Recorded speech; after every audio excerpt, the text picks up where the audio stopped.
Alright. How are we all doing? As I realize that. Let me know if it's both channels. Still set to mono, but still fucked. Right. That's unfortunate.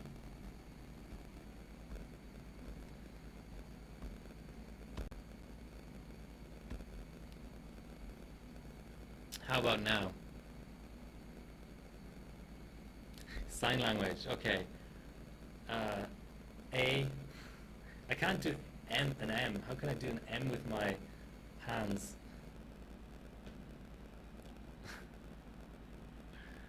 Hey, White Shark. How are you doing? Still Robo. The thing about a PC restart is I'm only going to do it once. So,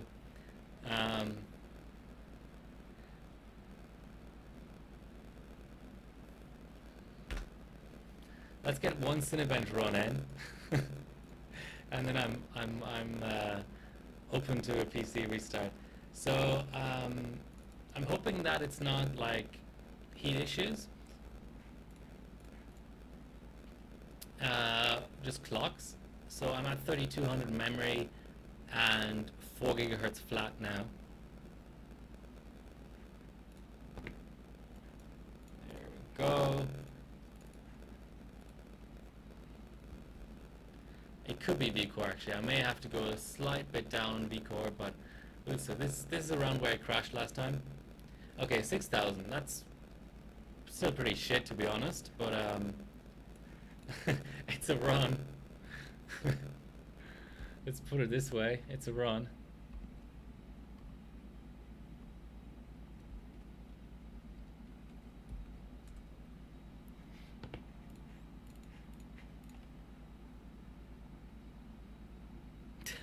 Thanks, White Shark. Thanks for that moral support.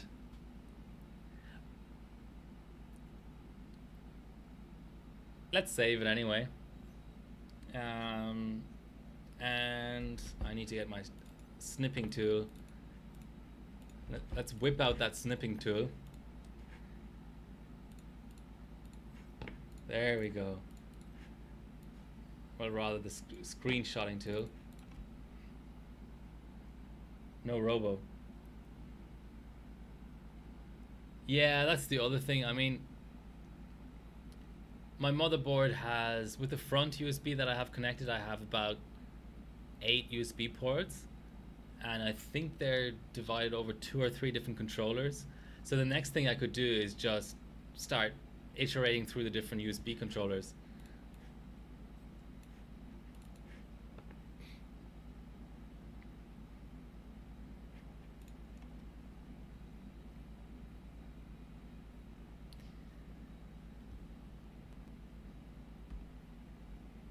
As my internet goes to crap. It's back though. Alright, I don't need 4 of these. I just need 3 of these.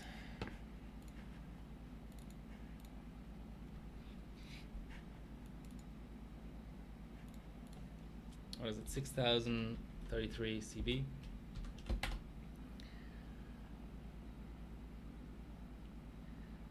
So what does everyone think? Keep going or try to fix this audio stuff?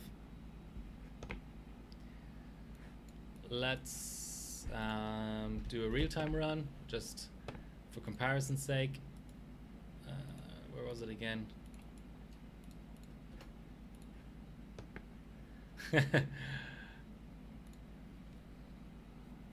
Let's count the seconds.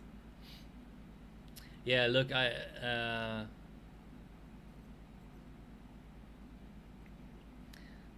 was a boost of 100 CB for real time. That's not bad. Gonna screenshot that.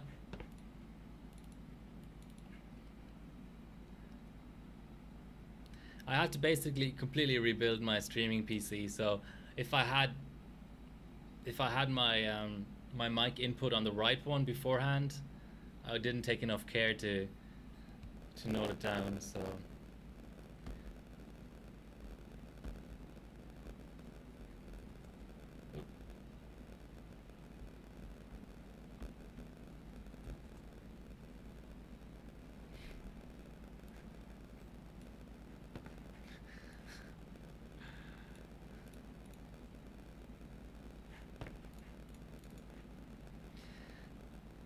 how many seconds was that? Um, White Shark, I've done skydiver physics test with it, and it wasn't plug and play. Those cores that are not connected directly to memory really screwed with it. But I'm not giving up. I'm obviously gonna keep trying. So that's a 6134 CB. Okay. Let's get the memory a bit higher. I am taking requests. If there is something that can easily run that somebody would like to see on this chip. Yeah, Skydiver goes up to 128 threads, I think. The problem with a lot of physics tests is I would have to run this chip down core to 16 chips, 16 cores. The only physics tests, 96. The only physics tests that naturally are a match for this chip are Time Spy Extreme and Skydiver. 3200. Let's go 3400.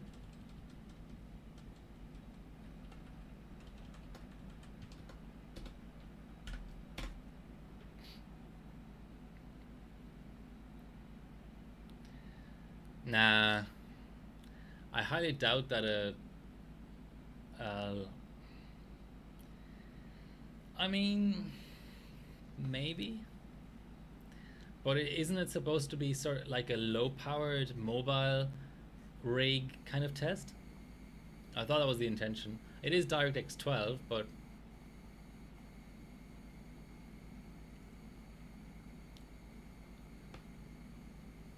so the other issue I had with this chip was I was going to stream on Friday and I was going to stream on Sunday.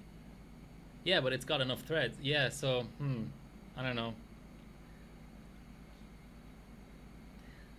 But I just, yeah, I don't know. Maybe Port Royal will scale, who knows? The new ray tracing 3D Mark. But I wouldn't think that I would have put more threads into Night Raid. I could be wrong though. So the other issue I had with this chip was I actually had a mounting issue where I was dropping channels depending on how I mounted my block. And that was absolutely infuriating. Absolutely goddamn infuriating. I spent about half a day just trying to get my channels back and debugging the PSU issue. Let's just double check that we really have the settings we wanna have here. Oh, it didn't save the other score. Didn't ask it to. I shouldn't be wearing a hat in this heat, but I am anyway because it's a great hat. That did apply.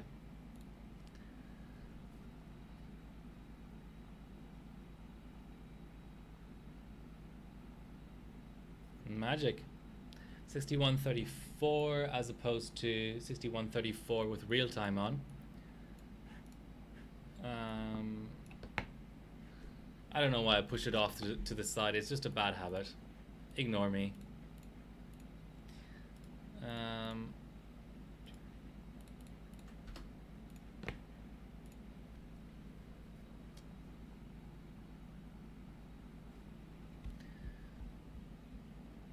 I was hoping that Ground would be on stream, maybe later on. Ground specifically asked me for scaling on the big chips for Cinebench 2003 of all things. I mean, it's a good question. I mean, it really is an interesting thought to see, you know, does an old benchmark like that scale past 16 threads or so.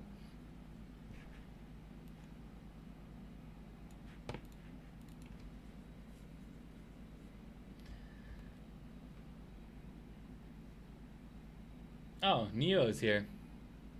Nice to have the Americans represented. Doesn't happen often. Hi there. Please sub some stuff for Country Cup so it gets more interesting. Whip out your fat pot and go to town. All right, that came out a little bit wrong, but I think you know what I mean. I have the best of intentions in saying that.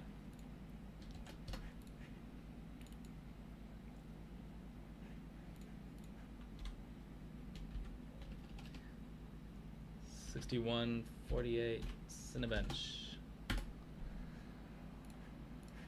Okay, let's get an R15 in, maybe something like that. Oh, I just have one working USB port here. I've had to redo all my OSs basically, because of this issue with the GISA. Some real subs, eh? Nice. Okay, we've got our two Cinebenches here. Beautiful. Absolutely beautiful. It's been a bit of a... I don't know how to interpret it. I mean,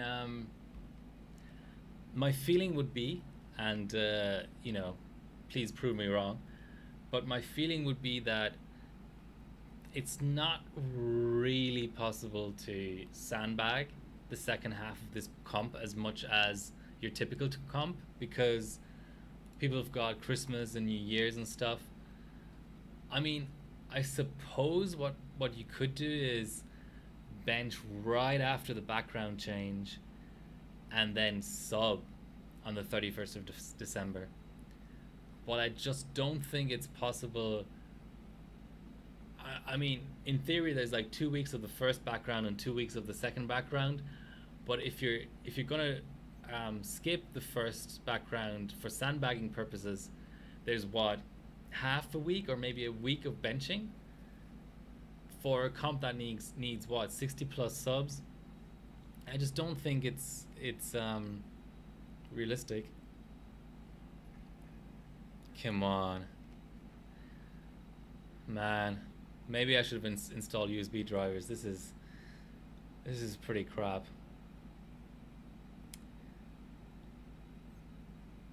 Okay, something's happening.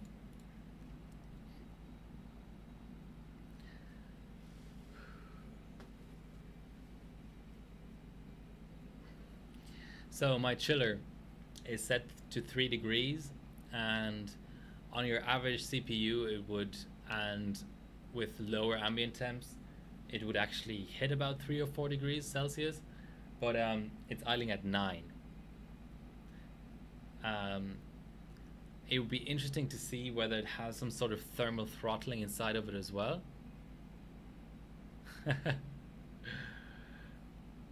I wonder, I mean, the ambient temp is so high that I wonder if it's really able to dissipate all the heat it wants to dissipate.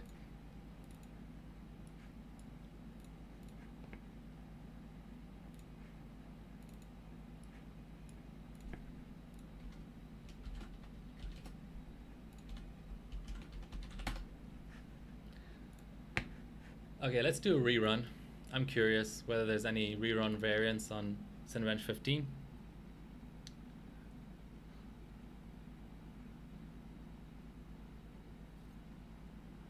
Okay, that gave me 20 odd points. We're saving for, posterity. Yeah, so this chip I got in a liquidation sale, for cheap. I mean, relatively cheap for the chip that it is.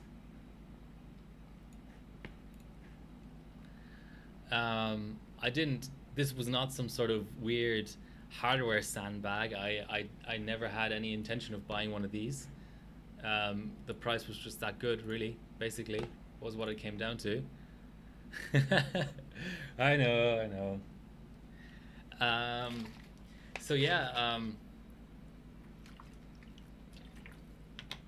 we did run this on cold during our country cup bench meet, but Carta subbed for our country cup because we couldn't get the system running. It's just a complete bitch to get running on cold, um, and that sort of makes me rethink my whole Threadripper strategy. I always had the hope that I could run certain things on LN2 reliably, and it doesn't appear to be the case. Um, so I'll be getting rid of quite a number of my chips. I'll be getting rid of probably all my first gen stuff, and once I'm done with this, I'll be getting rid of it as well because third gen Threadripper may be a year away or whatever, but all it takes is for some leaks to come out for the earlier gen prices to drop, and I don't want that happening. Um, and I have no reason to hold on to this chip. It's a workstation chip. It's only good for 32 core globals, really. Um, I'll be getting a 2950X. I'll be selling my 1920X, my 1950X, my 1900X, my 2990WX, and I'll get a 2950X. And I think on chiller, second gen with the better cache latency and stuff, it'll be useful for some 3D stuff. And I don't want to get rid. I mean, I don't want to completely get rid of this platform. And the sweet spot for physics benches and stuff is the 2950X. I mean, you don't want cores that are not connected to cores that extra cores that need to go through the Infinity fabric to get to memory. And the biggest chip that has that configuration is the 2950X. Okay, let's run a bit of Cinebench 11.5.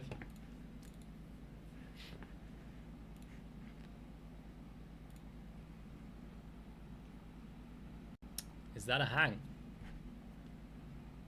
Oh, that took a long time to initialize.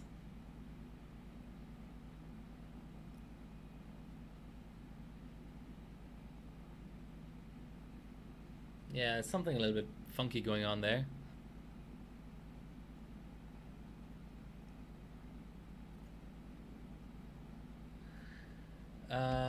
Right.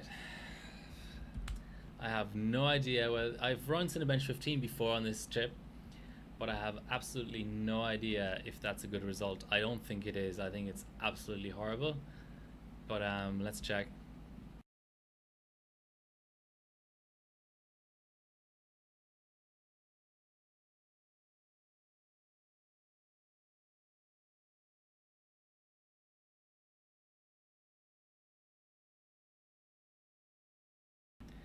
Sorry, I was silent there for a while because I immediately recognized the fact that in this view I didn't have any audio source configured. Okay, 11.5. Yay, my ADSL is actually somewhat okay. So yes, that is quite clearly a bugged run. It's sort of on the same level as I had a 19.85, so it's the same as a dual Optron system. Okay.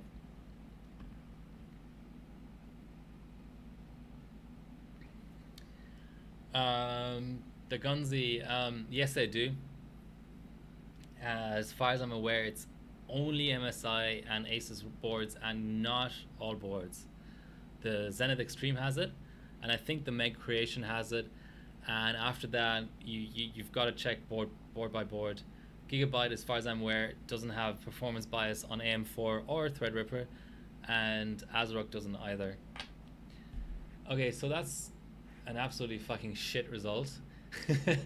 Excuse my French. Let's try Geekbench.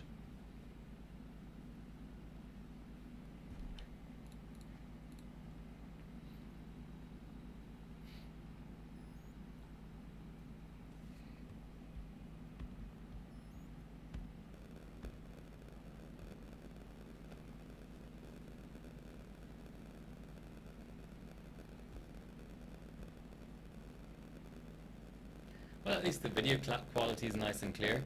I'm just playing back the stream myself. So it's one thing going for me.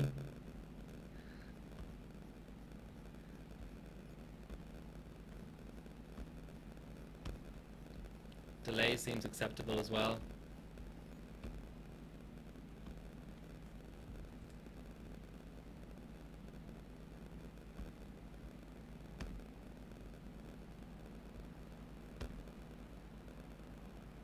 I don't think I've gotten this far in Geekbench before, so that's an encouraging sign. Alright. You can ask me about this hat if you want, but it's coming off. There's just I'm struggling in here as it is, so come on, for sharpen filter.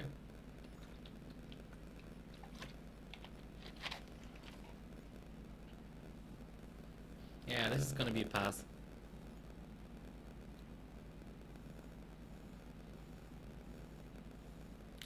White Shark, four times overkill, usually. Now I'm getting the same crap.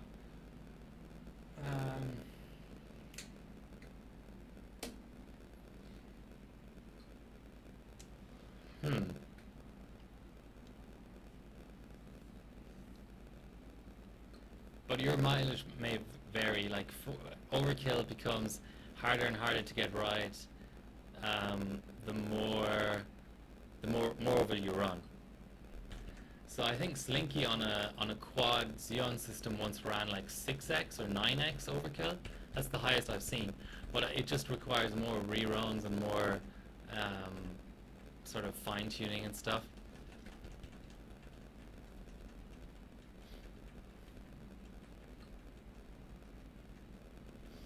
Okay, I'm gonna. So this is the Agisa, more RAM.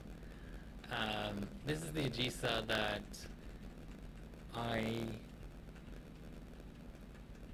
most other boards have. So now I'm going to load a better Agisa,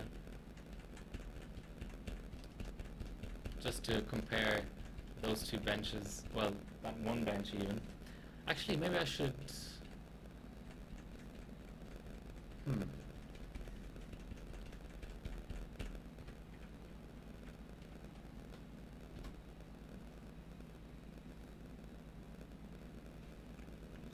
Wrong USB port. The other thing I can do is I can install the Ryzen patches.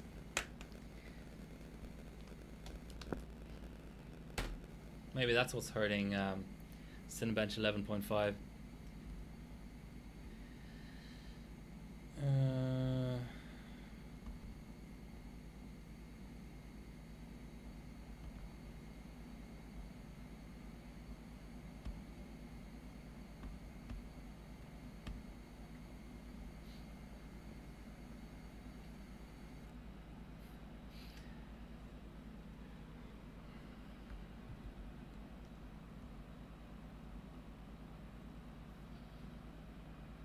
Many overkills, yeah, exactly.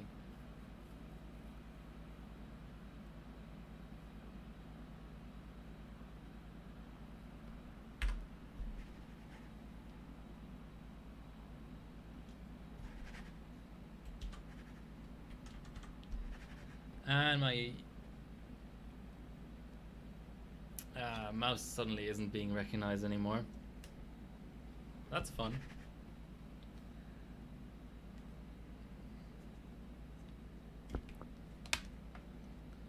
Let me iterate through a few different ports. Okay, that works. Right.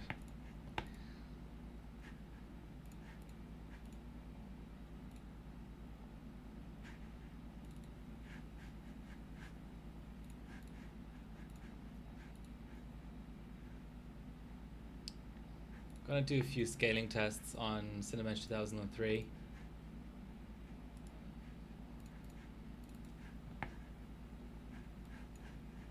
I think this is stock clocks, or at least memory has reset itself.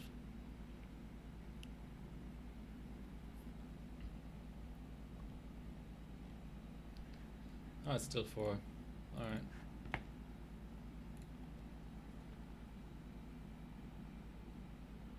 That looks like absolutely horrible scaling.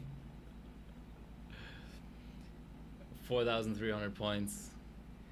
Yeah. Has anyone else actually run this? What I also need to add here is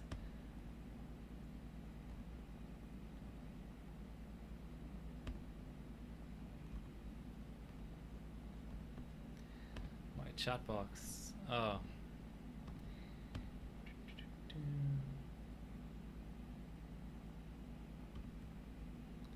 There we go.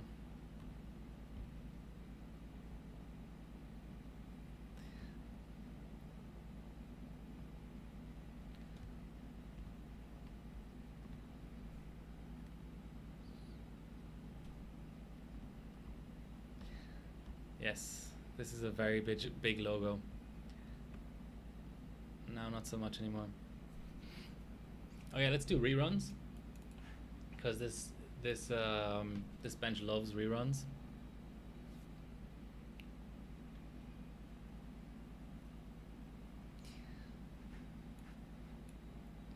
And it also likes real time, so let's do that. In certain circumstances, if it's now slower than before, don't be too surprised. Yeah, it's going down every run basically.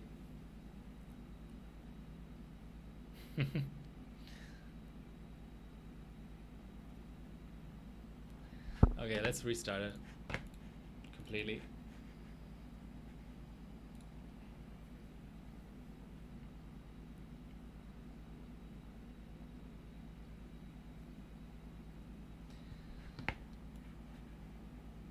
That's about as good as I've gotten.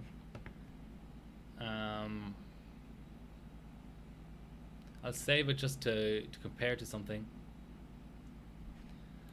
Well, Bilco Ground has sent me multiple CPUs, and I've used him as a forwarding address for some stuff I've bought, and he's an all around nice guy, and he specifically asked me for these tests, so I'm going to do them. I'm not going to spend too much time on it. I think I'll disable SMT and see what happens, maybe disable 16 cores and see what happens, and then maybe that will be the end of it.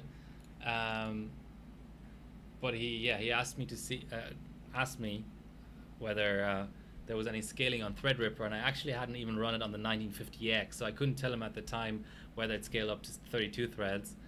So I'm running 2003 for ground.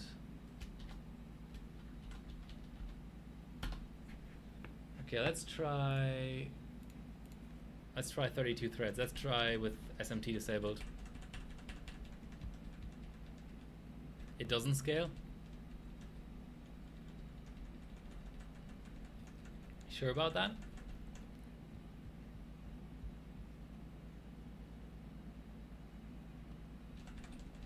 Yeah, I mean, Cinebench 2003 is a lottery in general. It's almost as bad as W Prime.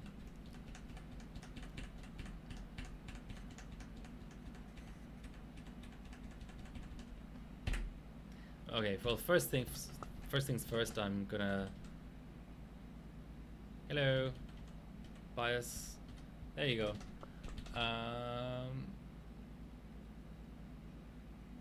Just gonna apply that.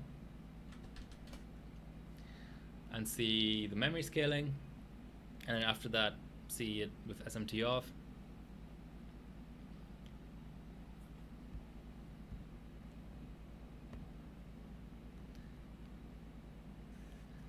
I mean, I understand that the perception out there is that it doesn't scale. My perception is also that it doesn't scale, but I may as well spend, 10-15 minutes on making sure it doesn't scale.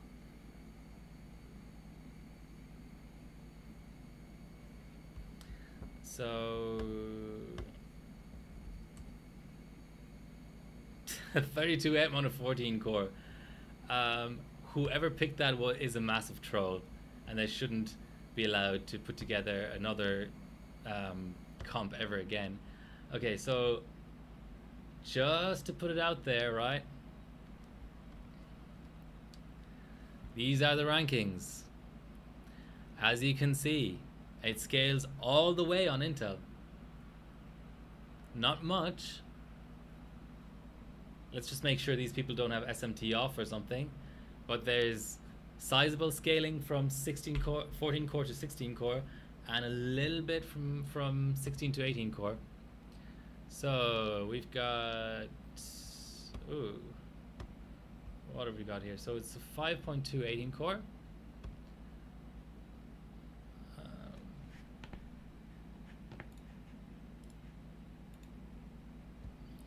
And a 5.7. Oh. Other way around. So here's our 16 core and here's our 18 core. So 16 core with SMT enabled at 5.7. And I'm confused. Oh, okay, this is the CPU Z bug. So I'm guessing all 18 cores are on, but it only displays 16. That's in a lot of the 3D subs from people running the 7980XE as well. Yeah, we can't really draw many conclusions from that because the frequency is so much higher. But they've got SMT on. So now, let's see. Our 32 core. Oh, our favorite, GB Perth. What is he running for 32 core? As I wait. Okay, so he predictably turned off the cores that don't have memory access. That's fair enough. And he got 4,779. So let's just make sure our memory settings applied. Oh, capture book card orked.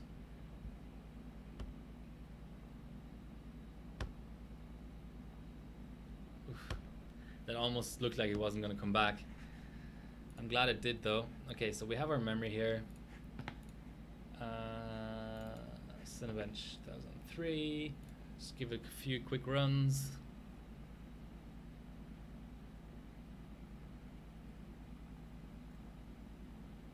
Higher memory equals lower score.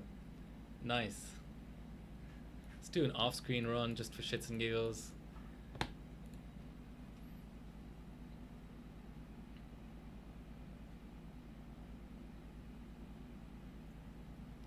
Yeah, not great. Task manager as requested. Just make it big enough so we can actually see all the threads. Man. Oops. So it looks like one line of threads. So what's that? A quarter? So that's 16 cores. Okay, let's down core to 16.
Huh.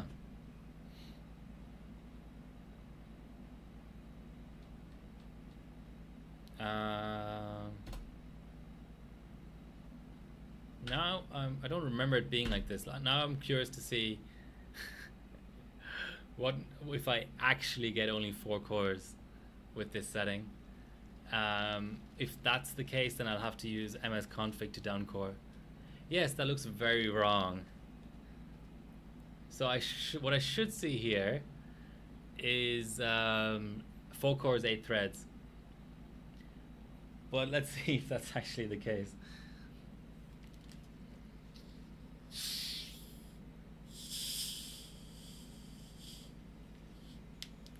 Unfortunately, ASRock BIOS doesn't really give you any intuitive way of checking it.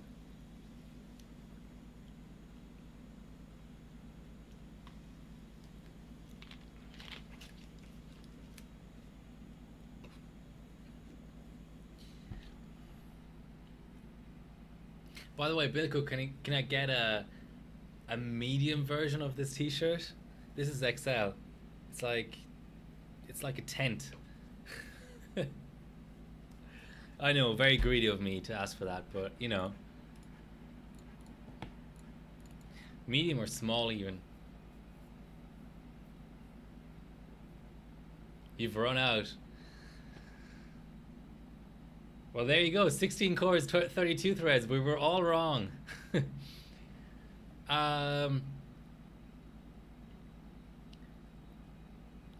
So what that's doing, the highest option was 4 plus 4. So I'm guessing the second number is the non-IMC cores, and 4 being maximum scaling. So then if you said 2 plus 2, you would get 16, 32, but a different configuration. 1 plus 0 would be 8 cores, because it would be 4 each in the 2. I don't know. Hard to do math. But this is actually the configuration I wanted. So let's run Cinebench.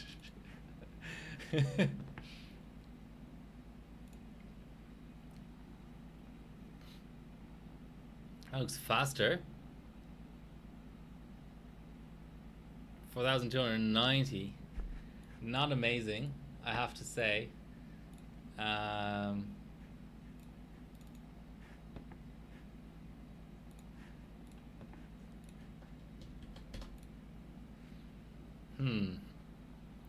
Yeah, I think what we want is maybe let's rerun a little bit.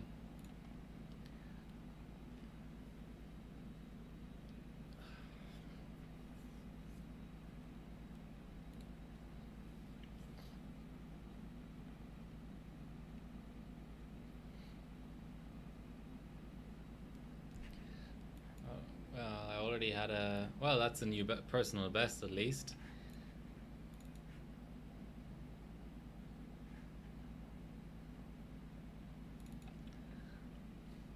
"16 cores, 16 threads" is going to be my next idea.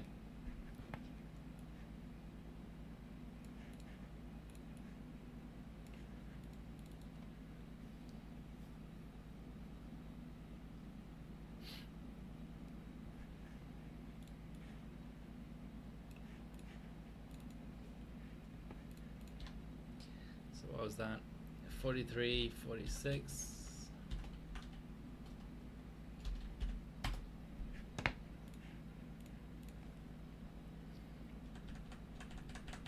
Yeah, let's disable SMT and see how things are going there.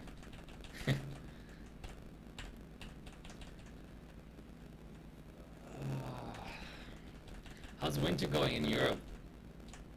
Is everyone already snowed in and stuff?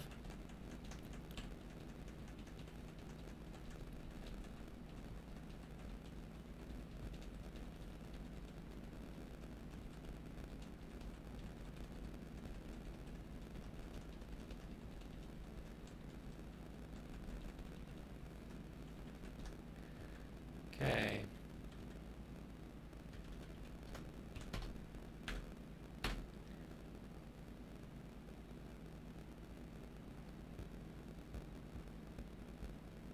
He shoveled yesterday.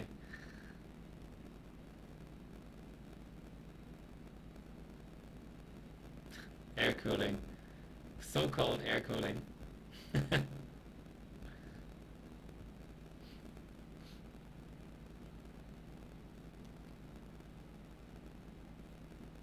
Robo voice.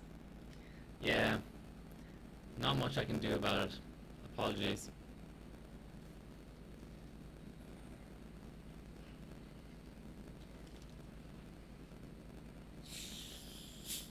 So maybe Ryzen 3rd gen launch. Maybe I'll get a shirt that actually fits me.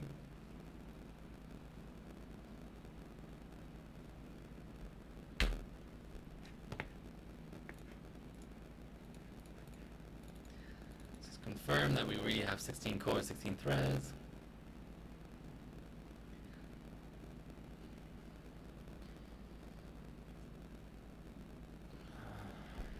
There we go.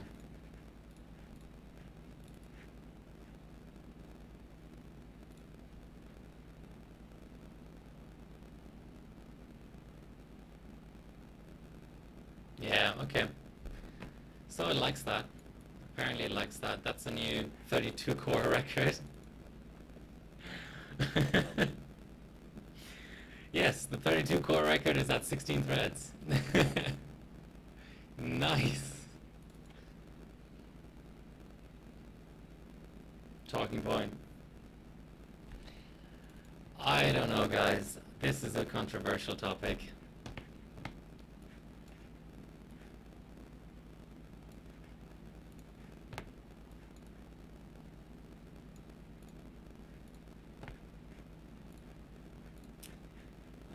I will possibly talk about it, but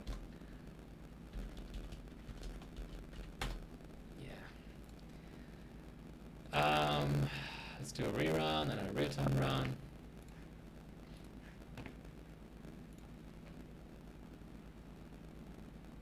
Oh, shit. Thanks for letting me know.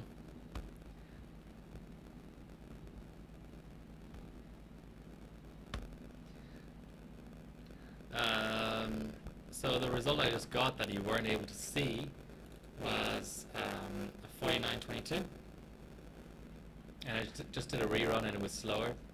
So I'm just gonna mess around a bit with off-screen rendering.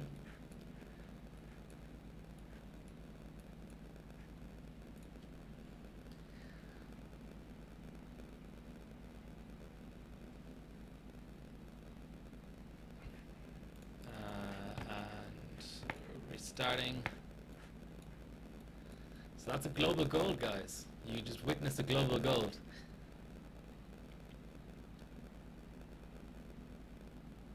Oh, 5,000. So off-screen did do something, or maybe it was just the benchmark restart.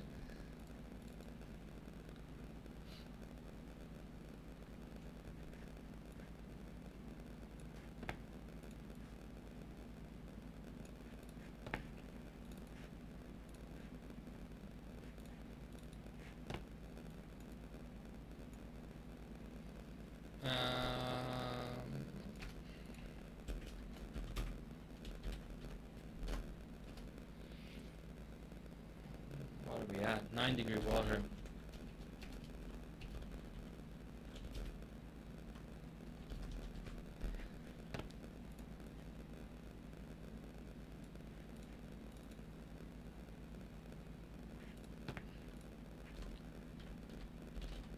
Always nice to get that magical mark of 5,000.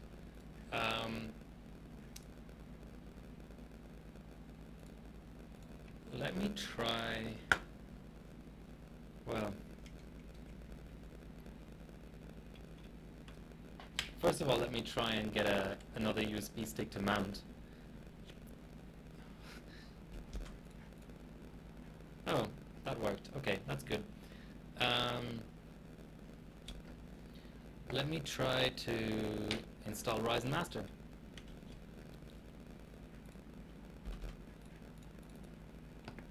Because right now I don't have any in-OS control of multiplier and voltage.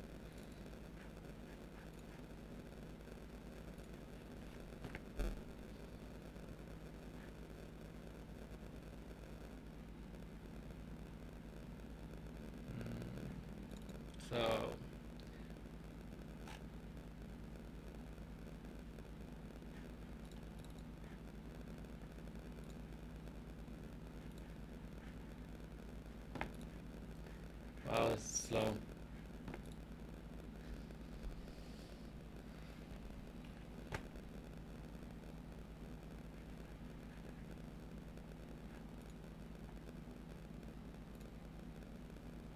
Not exactly sure what's going on with this USB controller.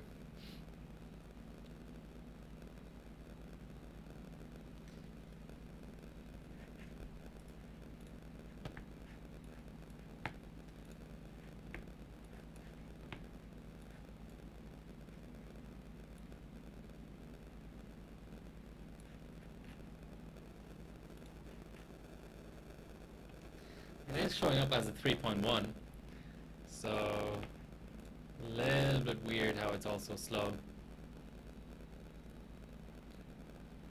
I'll have to debug that offline to see if I need chipset drivers or something.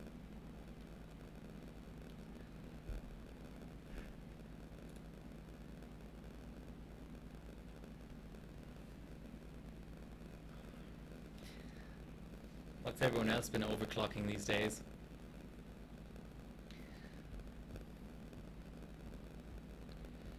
While that's working, I'm going to see whether there's any interesting new developments in this thread.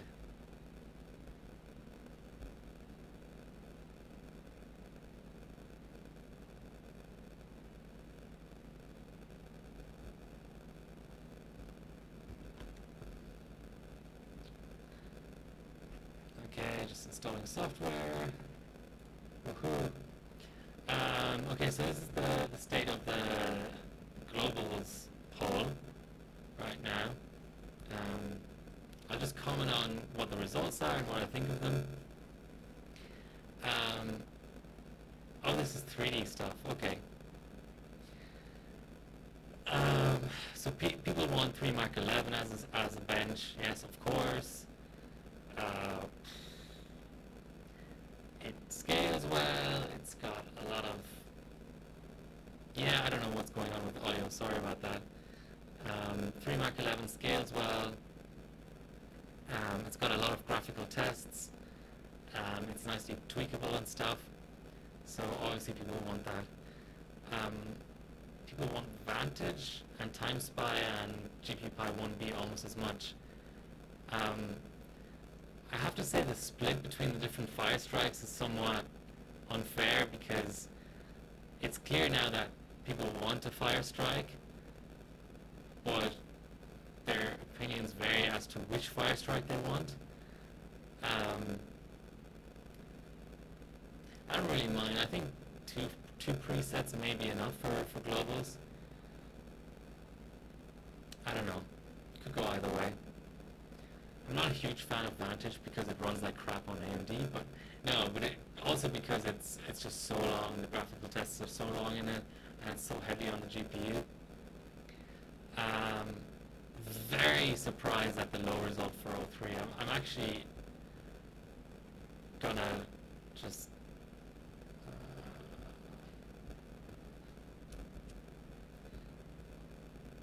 the hell? I just want to log in.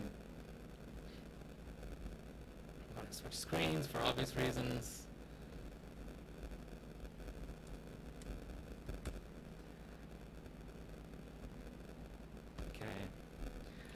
Meanwhile, I'm going to install Ryzen Master,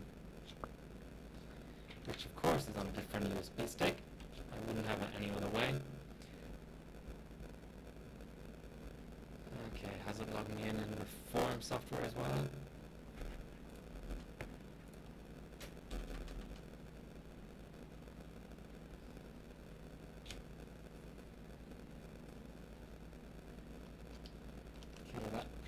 Particular USB stick won't mount.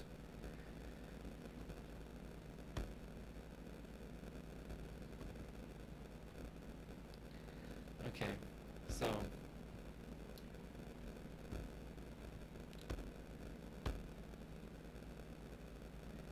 I thought in 2018 we were advanced enough to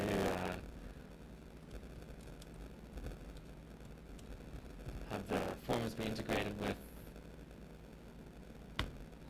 HarborBot itself, but obviously not.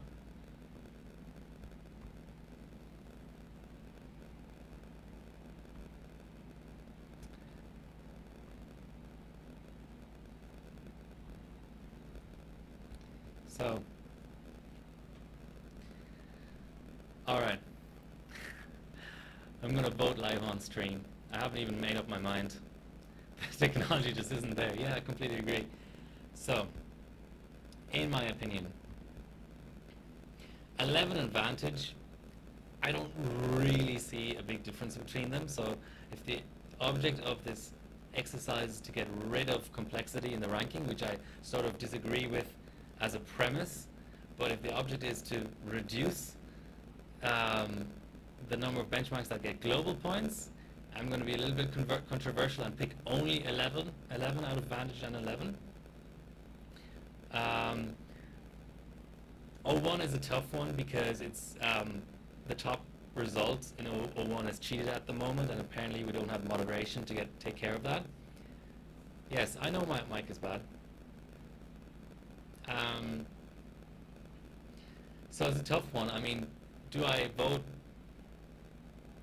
in an idealized sense, like if HarborBot were in a great shape, or do I vote in a realistic sense? In a realistic sense, I would leave 01 off of it. I would definitely pick 03. Orange is garbage. Time Spy is an absolute must.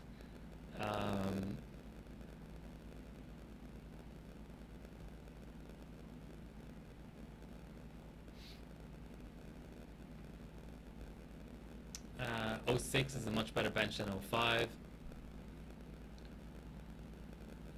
Godzillas are absolute aids. And we only need one GPU Pi.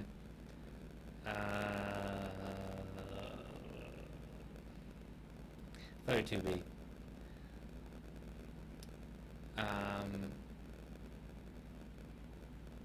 I like Aquamark.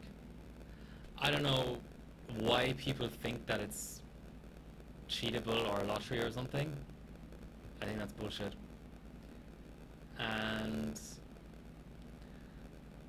I would have to kind of think about what I want to have global. Like, I'm just gonna. There should be a Fire Strike. I'm not too bothered which of them it is. I'm just not a fan of Ultra because it's just so heavy, and it tends to be like GPU memory heavy. So I would say Fire Strike or Fire Strike Extreme for globals. But I have absolutely no idea why 03 is that low. 03 is my all-time favorite 3D benchmark, without a doubt.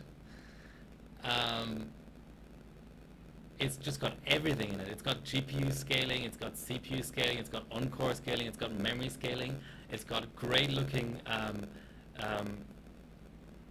graphics tests, it's got the right length, the right number of tests, yeah. So I think 03 is way too low here, like ridiculously low.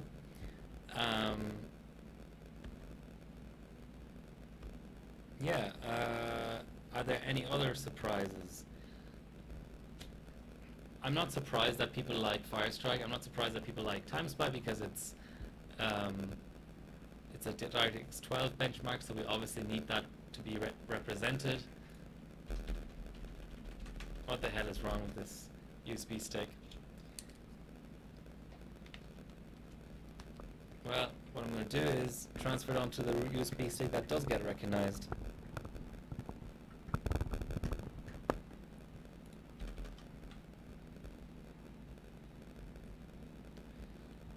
What do you guys think?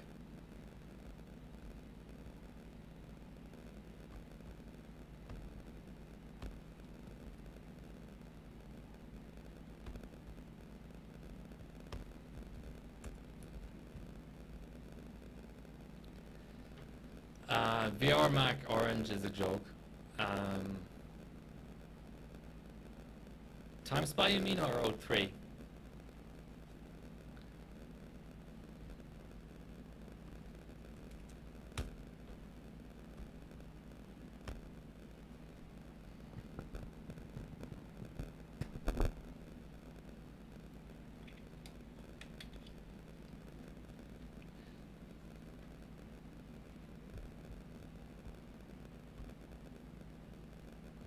No, I mean, I think you've all been listening to Yoss a little bit too much. You really have. I mean, like O3, I don't know. I mean, I suppose the problem with O3 is people can submit a bugged score and get 25 hardware points and it flies under the radar. But global first or the global top 10, I can guarantee you, I mean, I can't guarantee you, but I can say with a lot of conviction that they're not bugged. And that's what we're voting on here is global points. So we're not voting on hardware points here. So if you're going to argue that O3 as a benchmark is flawed, then I think it has more of an impact. I mean, there's more of a chance of flawed results getting through for hardware points.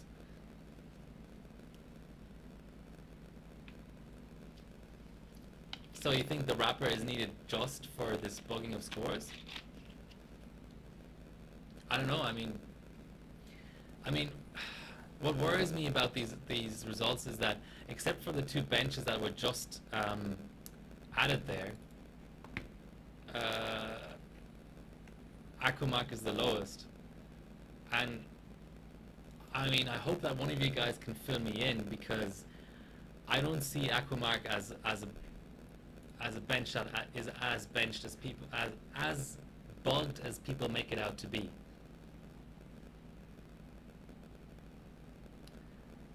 O3 runs on Win 7.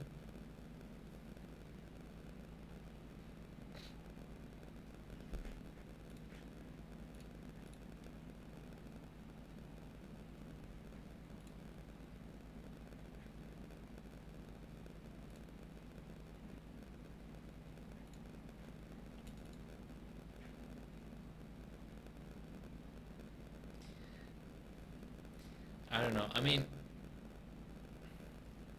yeah, I don't know why people have so much love for what Vantage. I mean, Vantage has. I just don't see the difference between Vantage and 11. You're probably going to crucify me now, but I don't know. They both have. They both have sort of the same CPU scaling, the same memory latency dependencies. I don't know. There's no. I mean, yeah, I don't know how to describe it, but it's sort of like it's a similar situation to 06 and 05. 06 is the better version of 05. 11 is the better version of Vantage, in my humble opinion.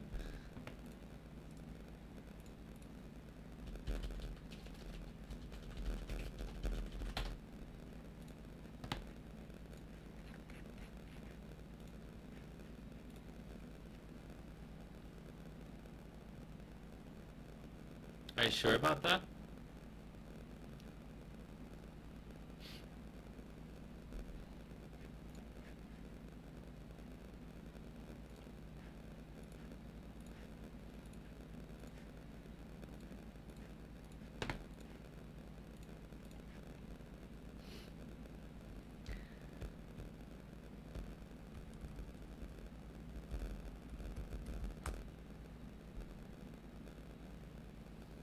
Nah, Vantage runs like absolute shit on AMD.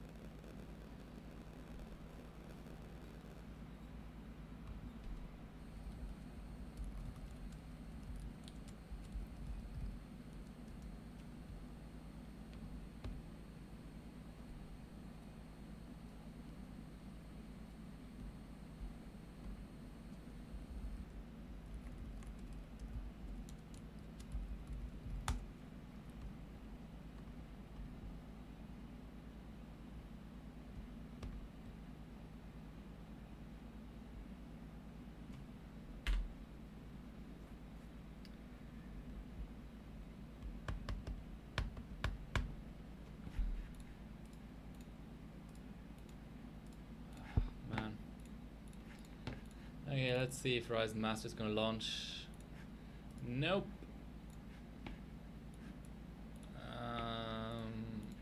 Try as admin maybe. Nope.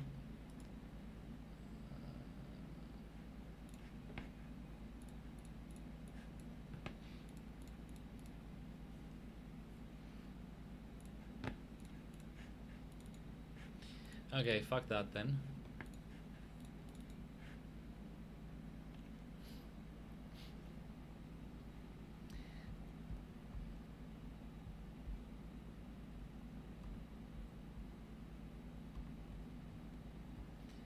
Okay. Don't worry, I'm not giving anything away. So, here's the physics scaling for 3D Mark 11.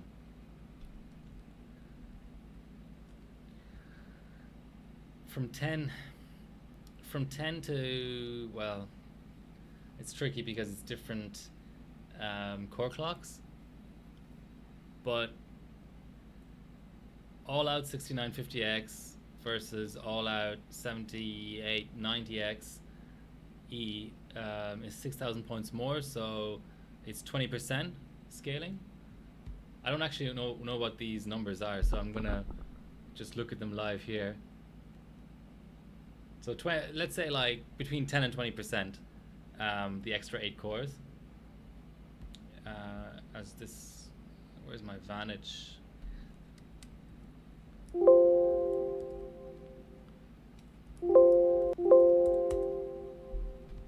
How did I delete that?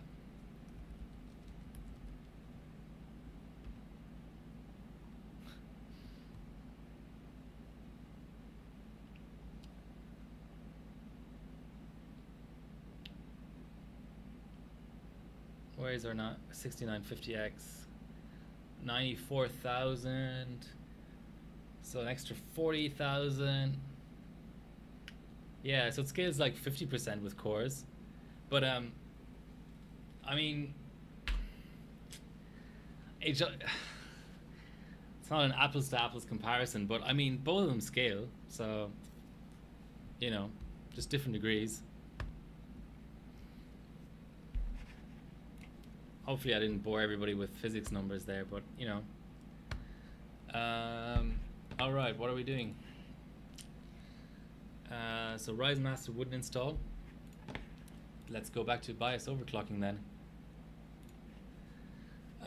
So GPU Pi passed at 4.3 gigahertz, so I'm going to try 4.3 for Cinebench 2003 as well, and basically going to get one more run out of 2003, and then I'll move on to another bench, and I'm happy to take suggestions. All of 2D is out there for the taking. Ugh. Can't talk because it's too hot in here.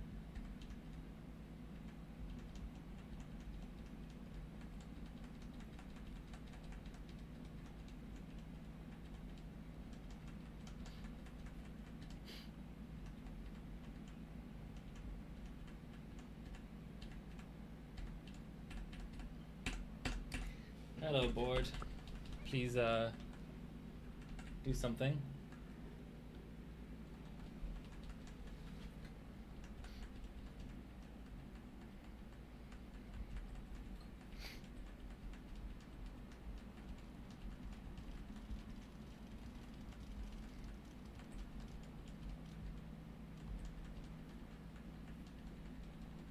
Yeah, suggest something, but not a bench that takes forever to install or is just a complete piss take. You know, an actual ranked bench, you know, with hardware points and things.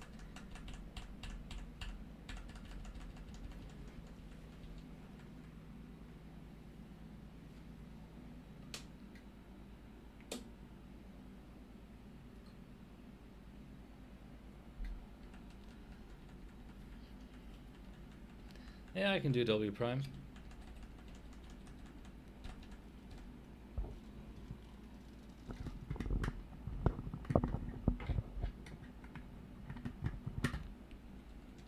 Just gotta install some Windows patches. XTU. XTU is losing globals. What's the point in benching XTU anymore? It was already a masochistic bench before, and now it really is.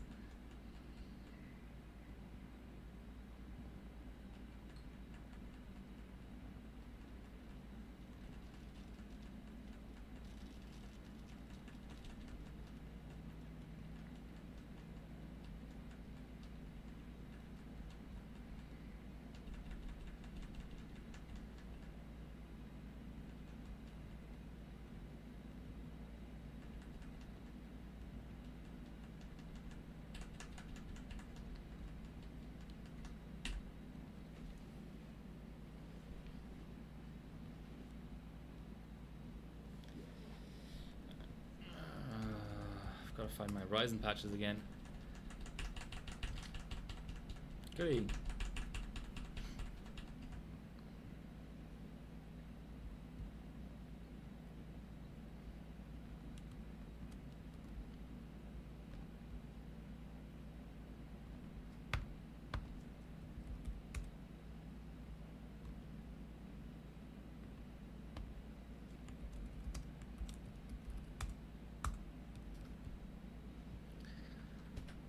What was that I wanted to do? I wanted to load the Cinebench profile, disable some cores.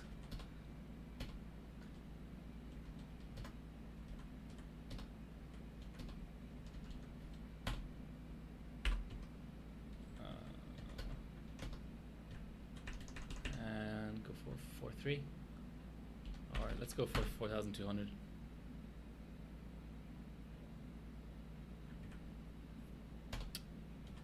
Get detail via QR.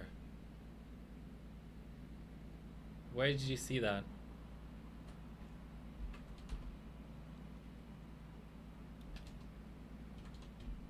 Which submenu?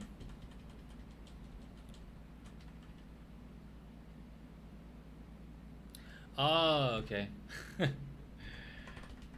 I mean, why not? Why not?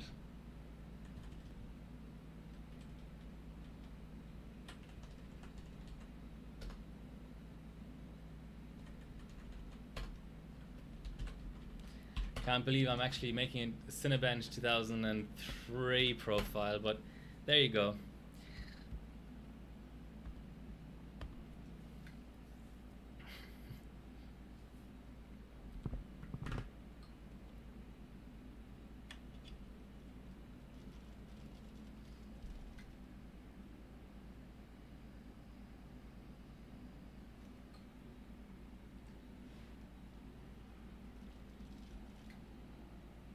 Doesn't seem to like the higher memory anymore.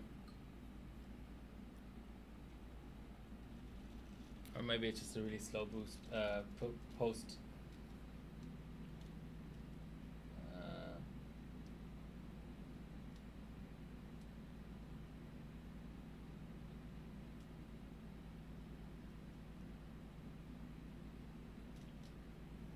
Yeah, keeps throwing the 63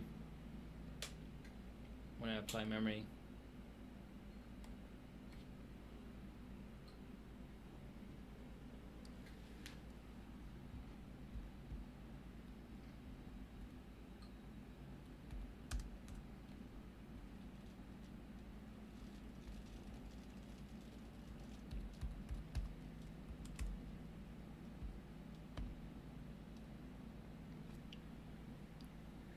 So here's a question for some folks. I got a second D5 pump and added it to my chiller, and I don't know anything about water cooling, but I put them in series, which is I think what you're supposed to do to get actually more pumping power out of them. So that's fine. They're both D5s. They look physically the same. One has the res top on it. The other just has the EK like adapter top on it.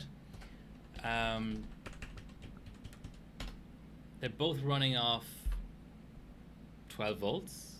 Neither of them have their fan header thingy attached, so they're just running full out. and one of them, the new pump, has less pumping power than the old pump. Is it actually possible for a pump to get gunked up inside or something? I thought that was odd.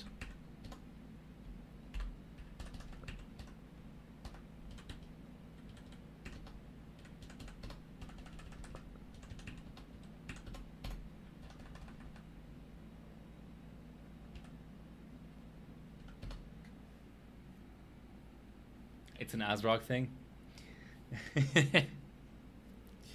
Yeah, faulty pumps are an ASRock thing.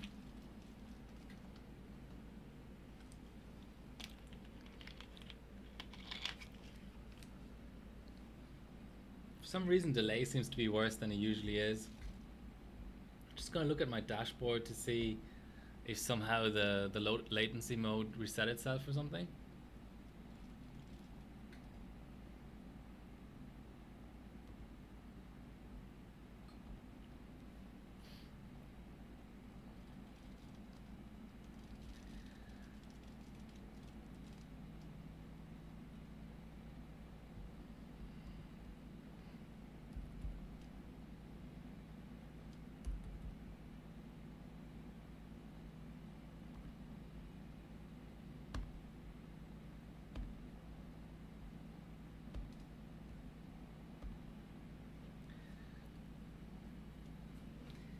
Come on, system. It keeps on hanging on 63.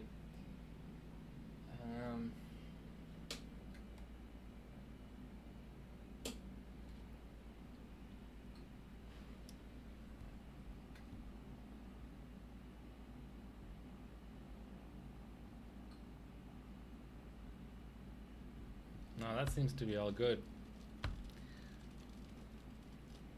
Since I last streamed, Twitch introduced this feature of VIPs, but you can't give it to moderators. So I've given it to Neo now. He's the only VIP actually in the stream at the moment. Mick has it as well. It's just a badge next to your name, basically.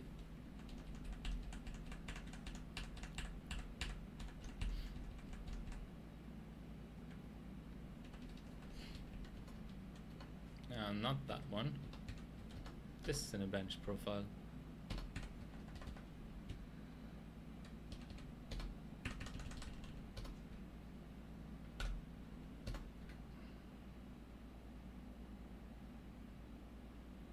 I'm not getting a shirt because I didn't make you a VIP or something. Oh yeah, you have. See, Neo, you have a little diamond or something next to your name now. Why am I not getting a shirt? Because I don't know how to operate D5 pumps. Oh yeah, that looks more like a post. Okay, so 2666 VUPs. What's a VUP?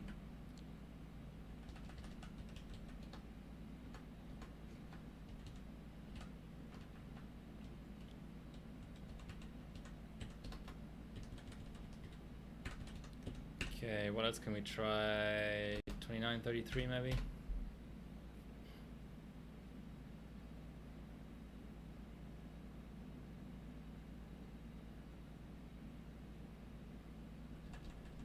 $29.33 is a decent one to bench at.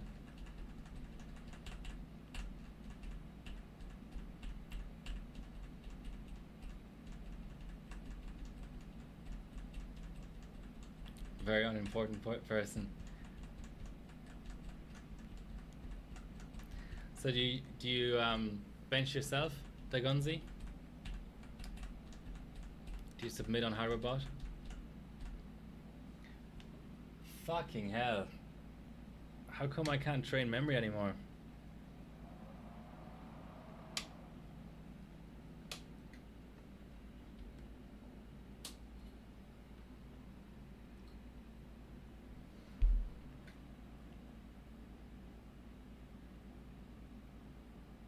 What did I even change? Oh, cool. Yeah, I don't hang out as much in the Discord as I would like.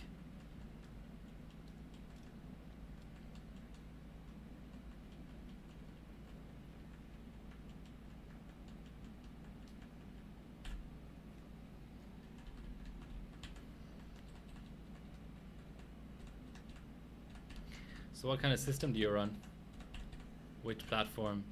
1151, Ryzen, Haswell, AM3.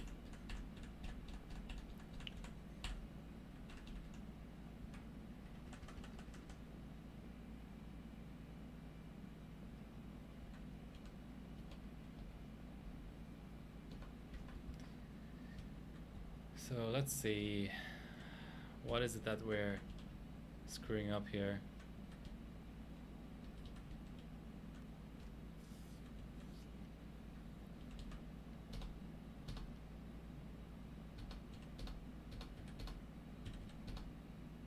Okay, let's go back to XMP timings and see if that makes it better.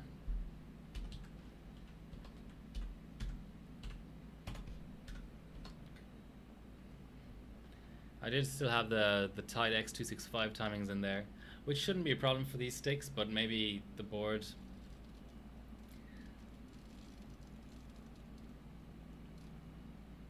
Or 1700. I've got the fastest 1700 in the world. Look at my subs.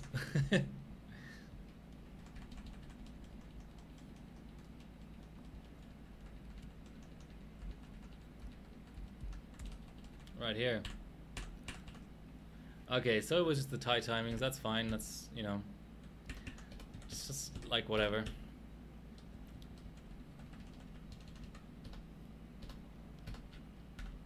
Okay, if this posts, let's go straight into Windows and get some work done.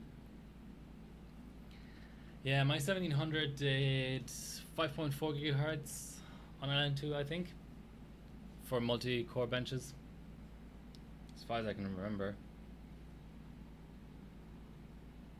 1700 with ECC. What board supports both like AM4 and ECC? Yeah, so White Shark. I have forgotten to ask Splave or Miller about that, but for whatever reason, ASRock is the only manufacturer that presents a second voltage called CPU voltage or something like that. I haven't seen it do anything. I haven't really had the urge to set it to anything. vCore is the actual vCore.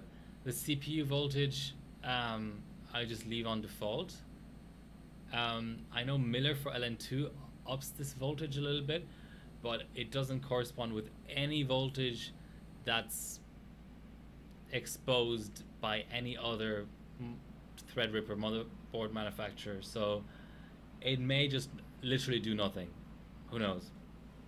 Ask the guys. Ask Splave or Miller if you really feel like it. So do we have clocks? And my capture card is fine. Okay, that's good. For a change. We do have clocks. That's good. It's very good. Let's see if this runs.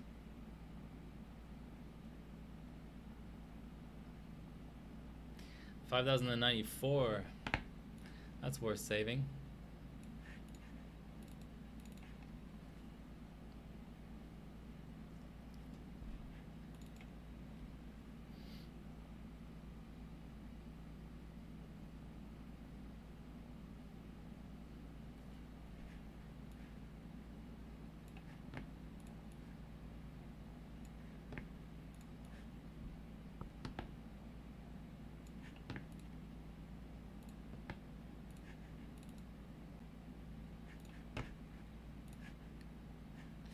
What was that? 1594 Cinebench 2003. Now let's run off screen.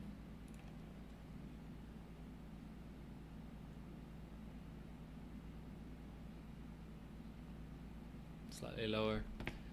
Okay, and now for the fun part. Or not so fun part. Oh, here we go. Just make sure Windows Update is started.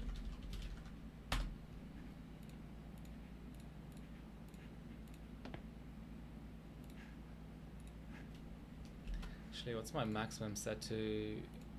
I have about 3.6 gigabytes, so I should be able to safely run some Windows updates, because sometimes Windows updates fail if you have maximum set. Am I blind? So, KB.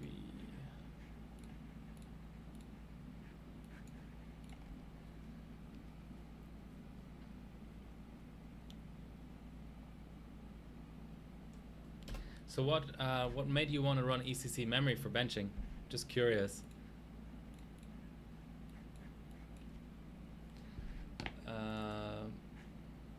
Just for posterity. Well, I have this wrong number of cores enabled.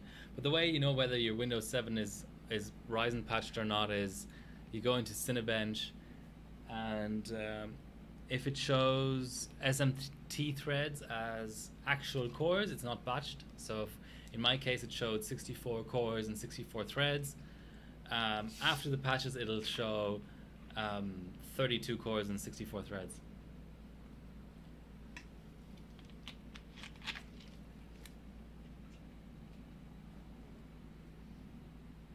Reboot, you piece of shit. Well, free is always good.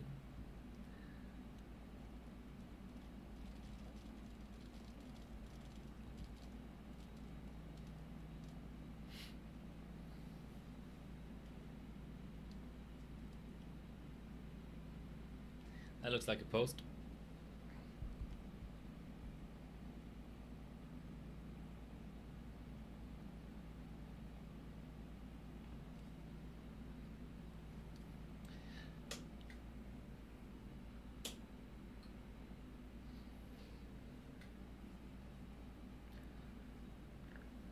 Maybe not.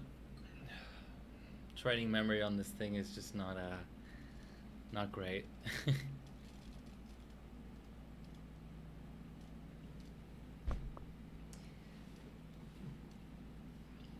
Just to satisfy my morbid curiosity, I'm going to run Cinebench 2003 with the patches installed. It shouldn't matter since I'm not running SMT.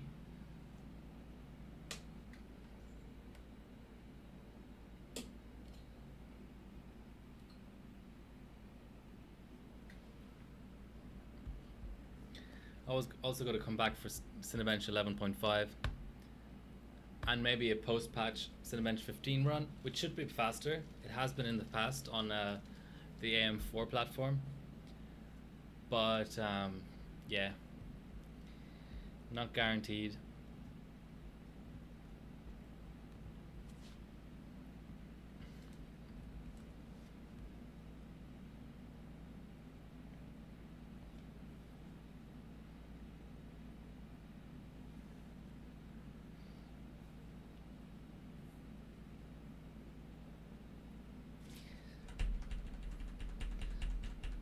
This board doesn't seem to have this memory overclocking failed feature anymore, really, which is a pain.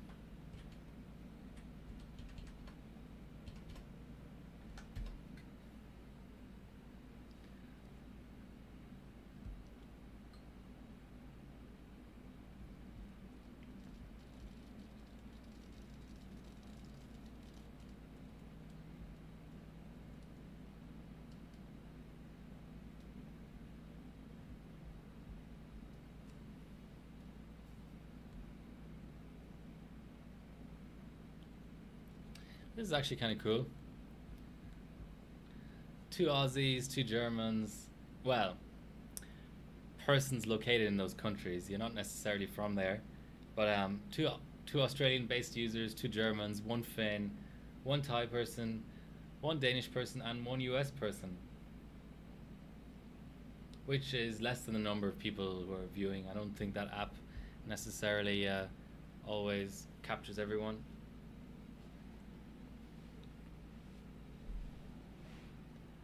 Well, hello to all of you. Memory training on this board is just, well, it's actually not the board, it's the chip. It's just the IMC topology is not great.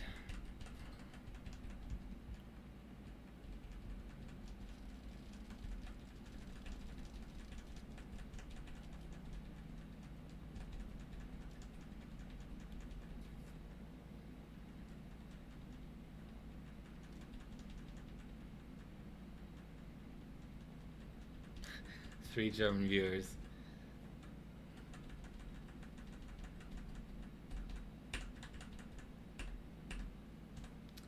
Oh, I getcha. Okay, so when you're on that page, you can click opt out. I see the button now. Well, the Finn must certainly be feeling kind of cold at the moment, this time of year.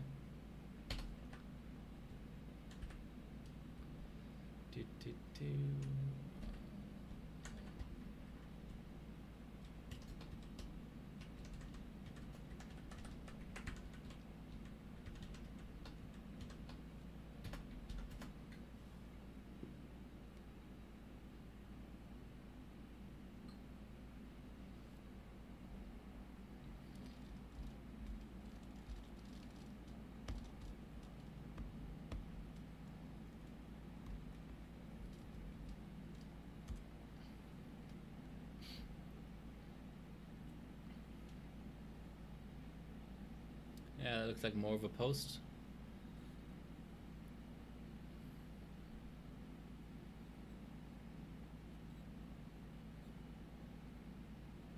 Okay, now we're gonna have a Windows update.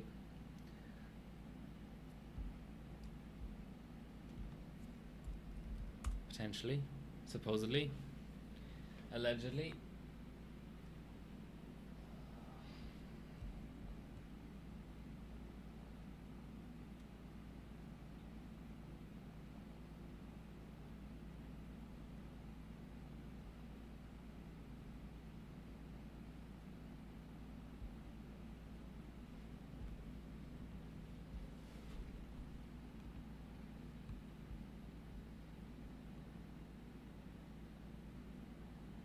Someone subbed a 2600k for a country cup. Well done.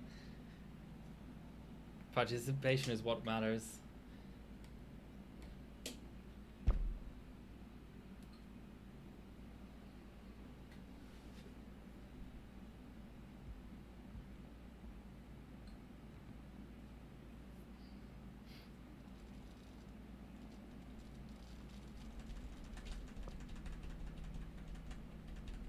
Oh, Clock has been running some Sandy E.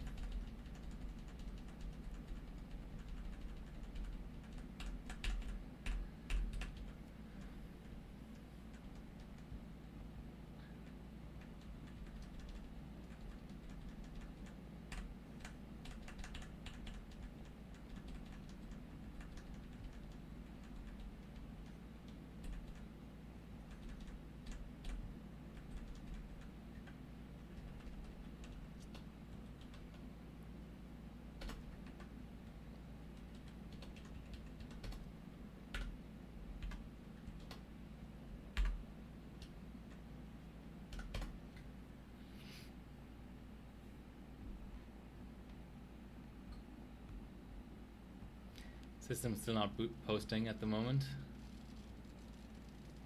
Now this is nice. Darth doing his 290X on LN2.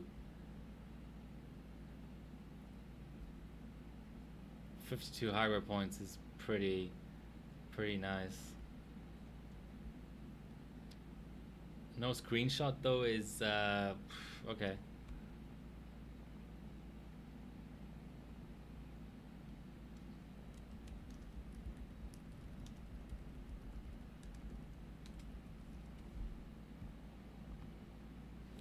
Come on, system. Fuck.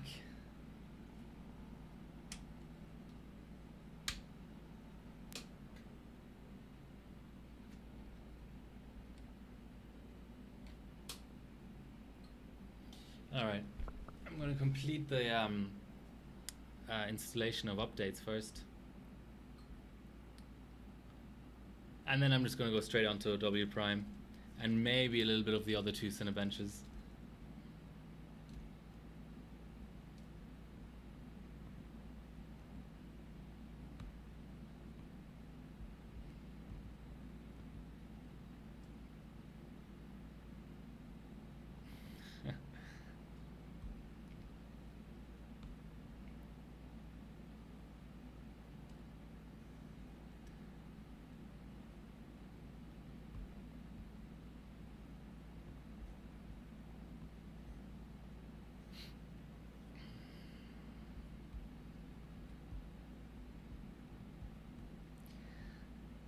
You're not missing anything on this system.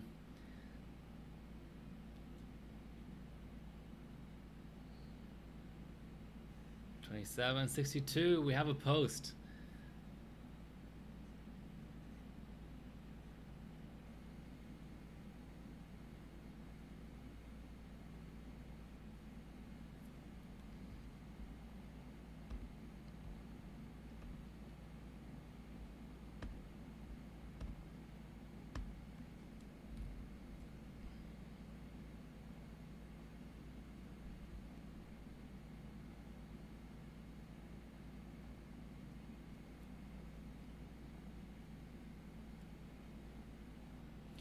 So what I've been running, well, besides Country Cup, which you can pretty much ask me anything about now because the cat's out of the bag there in terms of the first half subs. I decided to run GTX 770. This is the EVGA one. Oh, of course, now that I find a topic to talk about. No, I have plenty of topics, I'm just tired and hot. But, okay, let's install this third patch, which also requires a reboot, I think. Utilities, Horizon patches, third patch. Fuck off. Install. Shouldn't take too long.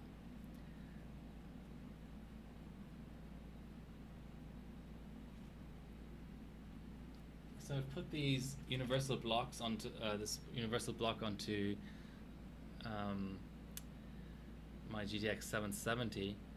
It's like $20 or something from China, and it's working really well. I didn't even have to plasti dip it or anything. Let's restart. Hey Ground, I did the Cinebench 2003 testing that you asked for a long time ago. It seems to stop scaling at 16 threads, pretty much. Confirmed in Task Manager and also with the score. Yeah, I'll sub it. I mean, I could give you the test results in detail if you need them. So yeah, this, I didn't have to plasti dip this or anything. I just added lots of, you know, shop talent. And it seems to be a very good card. It clocks very, very well. Better than the one LN2 result in 3 Macro 3. I was able to set the core voltage to 1.5, which is where the tool ends. I don't think I would want to go above that. And it just like scales like crazy. It's happy to bench for hours and hours while I worked out a 3 Mark 03 Gold Cup with it. So the memory isn't amazing on it, but the core is really, really nice. And the VRM, you can see that the VRM is quite large. I certainly didn't have any issues with setting 1.5 volts with just a fan blowing at it. And I'll be doing a lot more of this.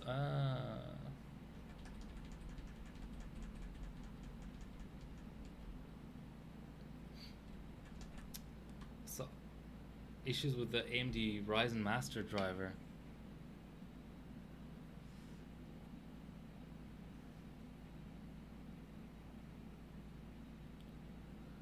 Yeah, a single valid score is about par for the course, Crown. Don't feel bad about that.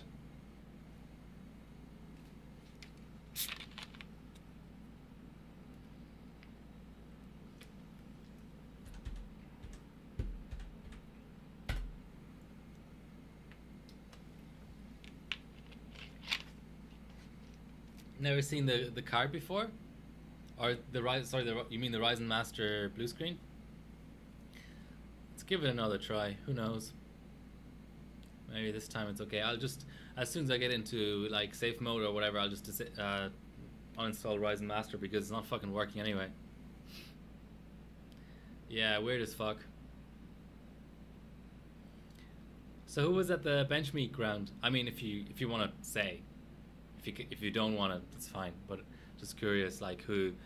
I mean, Germany is pretty easy in terms of transport, so it wouldn't surprise me if all r/overclocking um, guys went there or attempted to go there at least. Yes, I always show you new and interesting crashes. Absolutely. Twice even. Alright, time for a little bit of safe mode. Yeah, I actually want a boot. Shouldn't have gone in here at all.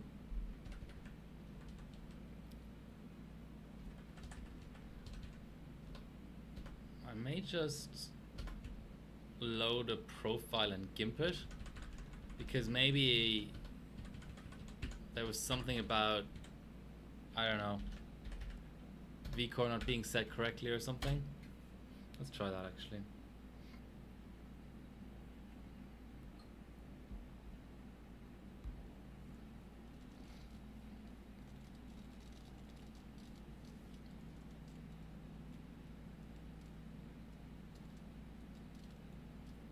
Uh, 1B, I just went full out. I just chiller at at +3, vCore at 1.5.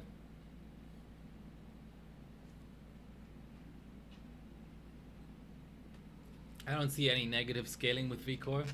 The slider goes higher than 1.5, but the monitoring in GPU Z tells me that it doesn't go above 1.5, and the temps and the power consumption and the benchmark scores and the scaling and everything confirm that it doesn't actually set above 1.5.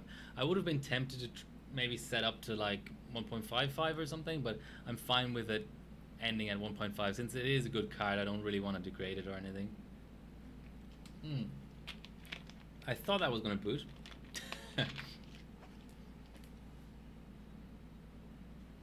Okay, time for safe mode. Time to uninstall this program.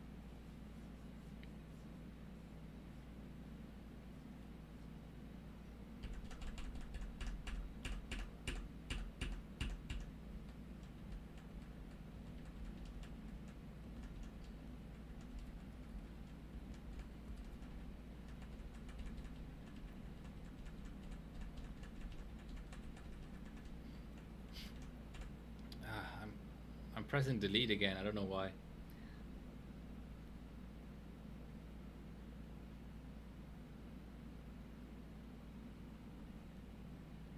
Is that a hang? Okay. Retry. Oh man. Could have done without these posting issues.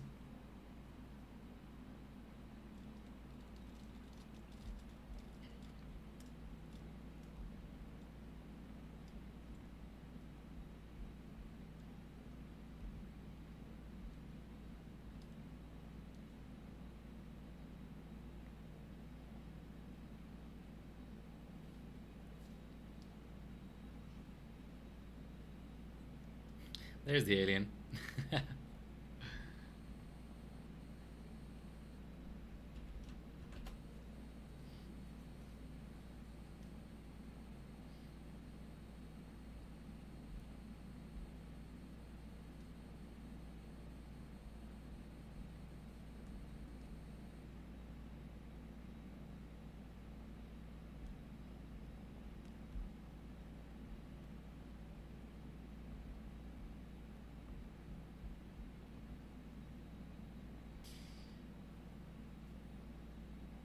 Yeah, that's what's gonna happen. So the third update required a restart to be applied, but it never booted on that restart, so it's now undoing the third update, which is that's all right. I may have to go back into safe mode now though because um, I didn't actually get to uninstall Ryzen Master.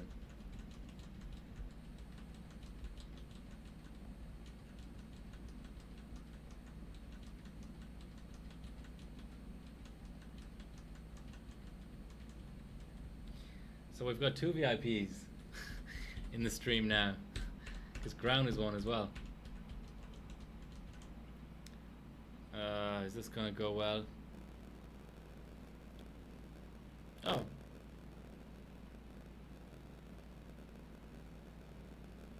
I don't know if this is a good thing or a bad thing, but let's wait it out.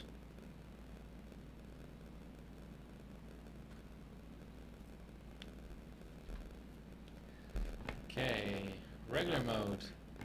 Yay. Uninstall this damn Ryzen Master. That's for sure.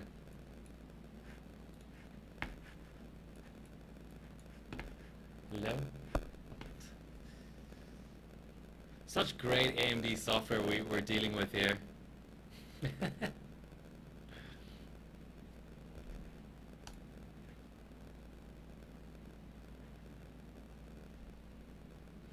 Yes.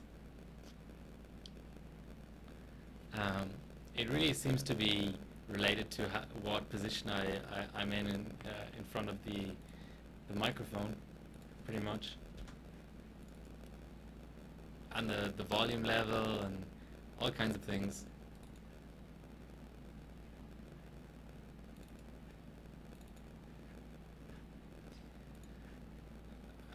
Preparing the installation. I'm excited.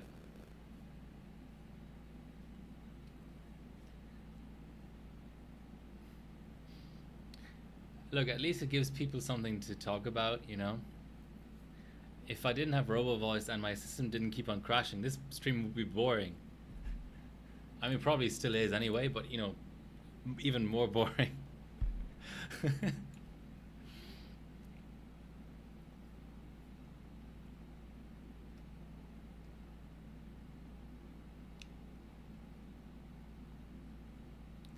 Updates are being installed.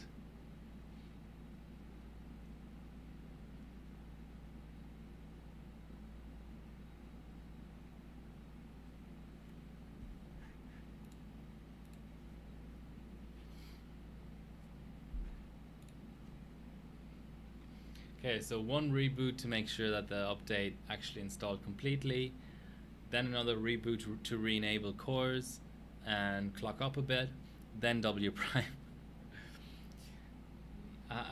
I'm telling you, my stream is the most accurate representation of real life overclocking out there.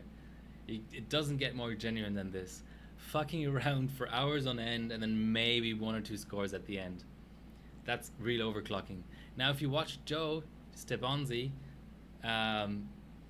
you know, overclock, it's too easy. I think, you know, it's just not an accurate representation. It's sort of like this is like a live feed from an unedited live feed from a camera somewhere. That's really boring. And then Stepanzi's stream is more like reality TV. It's pretending to be overclocking, but it really isn't because he's just so good at it that he makes it look way easier than what it would be like for the average person. Anyway, that's just my take on it. Is it seriously not posting? Fuck my life.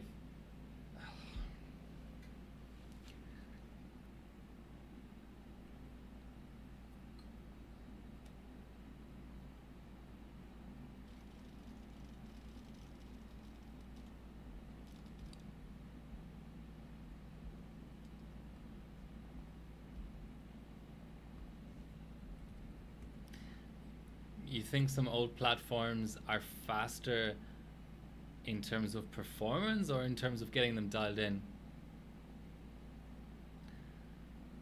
Okay, well, he blue screens because he's pushing his system though. I'm blue screening installing Windows updates. There's quite a difference there.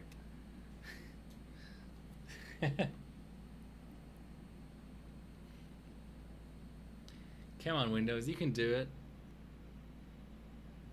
Show me those glowing balls. Yes, 4 glowing balls. I love it. Just what I like. And now we're gonna install an update. This is the really exciting part.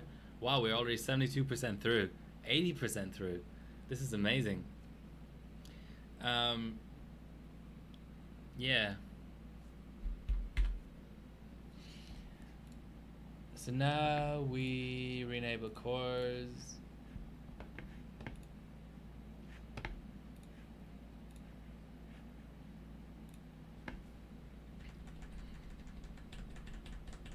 Yeah, I mean, ground. I'm not trying to make this like seem like I'm fucking like doing amazing things here. All I'm trying to say is like the platform is hard to use, and that's why it's hard to overclock. It's got 4,000 pins on the bottom of it.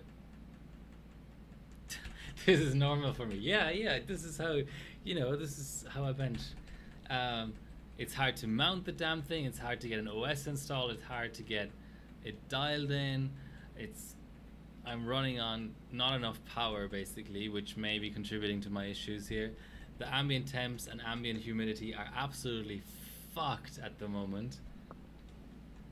Way too high. But I'm not making excuses. I'm also crap at overclocking. Come on, Ryzen. I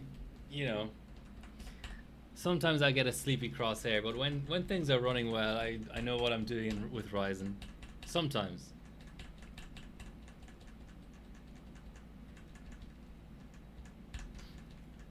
There's so many moving parts to this platform. It's quad channel. Most quad channel platforms are already hard just because of the fact that they're quad channel. This is quad channel, dual IMC, multi-die, you name it. High power draw.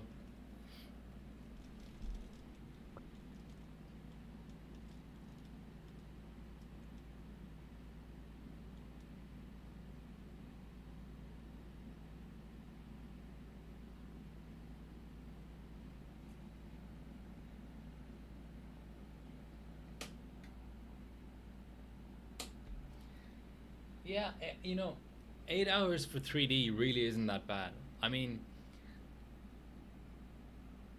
3D is hard.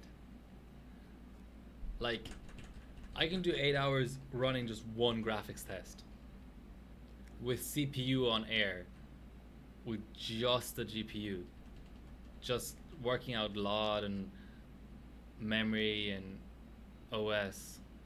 20 hours on a card. What bench were you trying to run?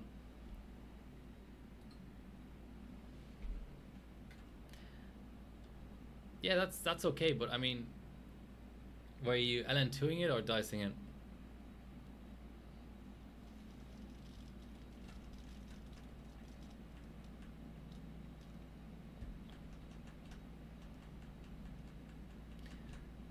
Fair enough, but let's say you would have gotten it working properly. What would have been the first bench you would have run?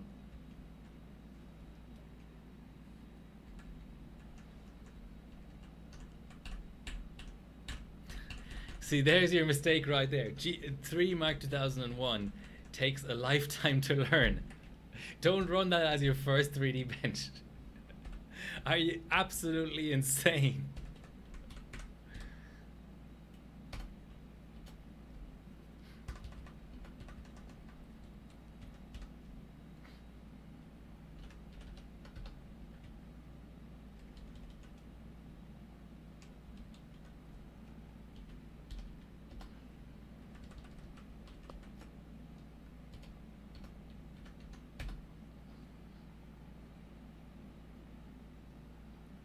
Yeah, GPU Pi is a good one to run first, but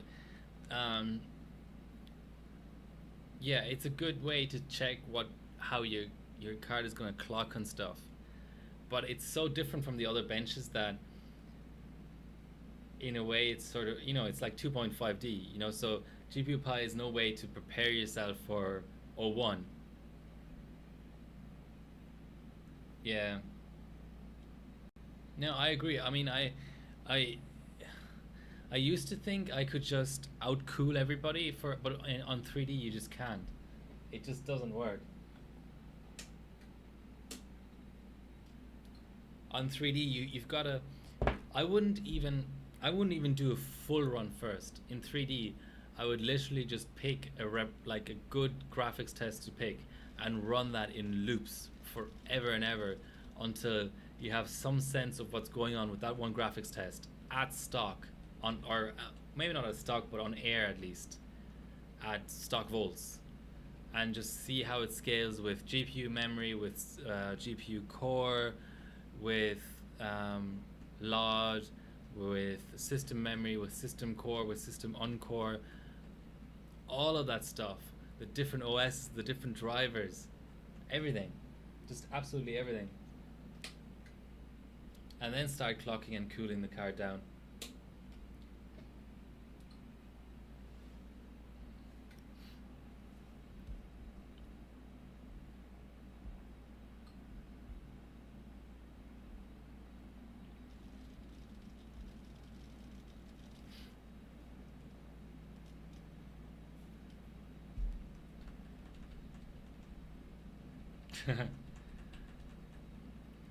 So what did you get in those 2 hours? Just like one GPU Pi run?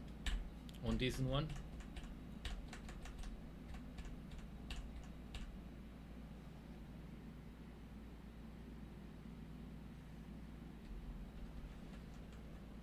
Okay, since we're doing W prime next, I'm just going to set RAM to 2133.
Okay, so there's one submission in Country Cup 2018 that where the optimal chip is the 2990 at WX, which is the X265 stage, and for a couple of weeks, we weren't sure whether we would have that chip, and at the same time this auction came up, and I have reminders set for all Threadripper chips basically, because if I got an amazing deal on even a 2970 WX or whatever, I'd be like, fuck it, yeah, let's buy one. So it just so happened that one was available for relatively cheap, so I bought it. But then it turned out we had multiple chips in the team, so I'm not going to even be running it for Country Cup, which is okay because all the subs will be kick-ass, so that's fine. I don't intend to hang on to it. I said this earlier in the stream. I just want to get, like, basically just test it, just see what it does in the different physics tests in 3D, and just get a few scores out, and then I'll sell it again. I want to. Right now, I have a 1900X, a 1920X, a 1950X, and a 2990WX. I basically want to sell all of them and just buy a 2950X. And the only other chip I could see, I think I will just hold on to the 2950X until third gen. The only other one that I could maybe think about is the 2920X, but that's only that's a very outside possibility. Let's put it that way. Okay, 32 cores and 64 threads, and let us check our threads in Cinebench. Yeah, it's because running cold on this platform, like, it corrodes the socket and it's really messy. It just, I basically don't want to LN2 any of my Threadripper chips anymore. So all of these notions of maybe getting global first in GPU Pi or something are just gone now, because I won't run cold anymore. So that's why I got the 1920X in the beginning, was because there's lots of points for global first in 4K, and for that core count, 4K and GPU Pi 1B mostly. Well, no, 4K it's crap at. GPU Pi and like Cinebench will do decently. So now with the these patches installed, we're at 32 cores and 64 threads. Yeah, I broke my Zenith Extreme. Ah, it's actually running at 4.15. Nice. Is it finishing though? Oh, memory again, isn't it? Okay, I'll have to revisit that. Okay, where's our trusty W prime? Let's get benching here. Let's get fucking benching here. Is it on the desktop already? Can somebody see it?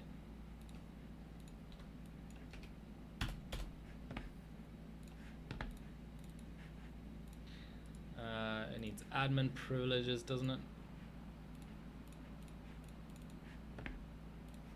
Maybe not.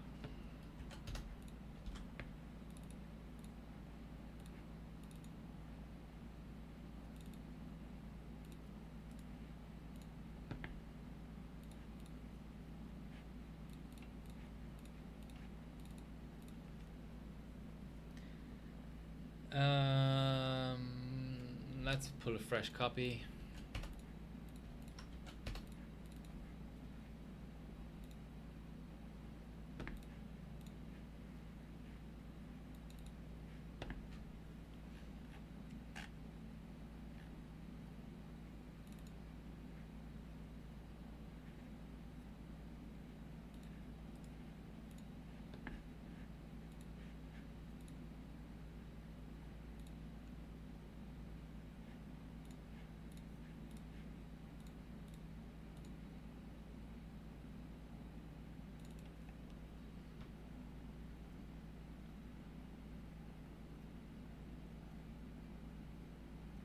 UD7 is a nice board. Okay.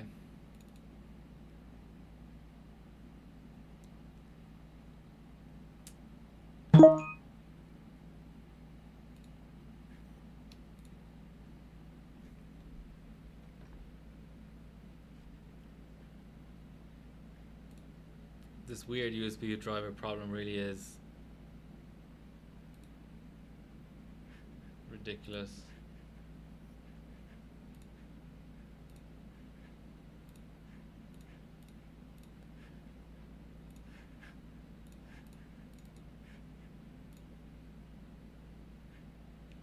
I don't know what I did there or how it got fixed or anything. Let's run 32M. 2.3 seconds.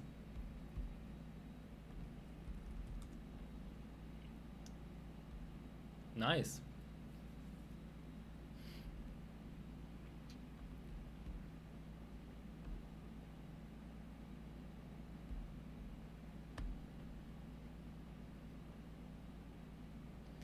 Come on, ADSL, you can do it.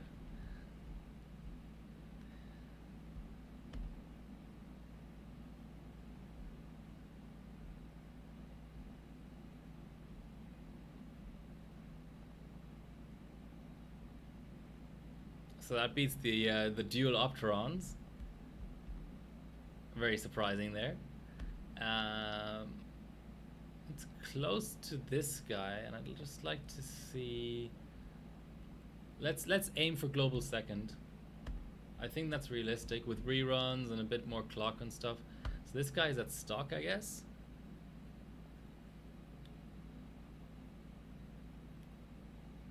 Nah, he's at 4 something. Okay, so he's... I love this command center light. I really hope MSI continues to make good enough boards. Yeah, basically, this looks like an amazing utility. Okay, so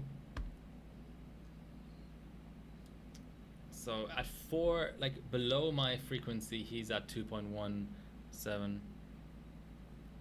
Started from cache. Let's just do okay, let's just to be absolutely paranoid, let's save the score.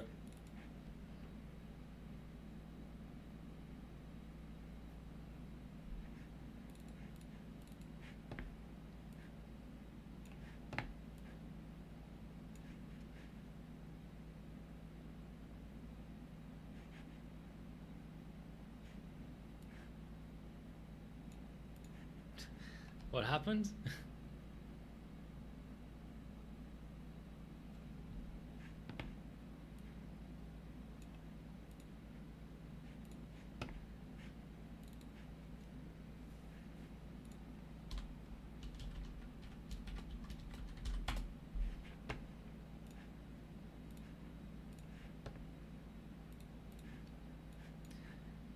Let's start the conspiracy theories.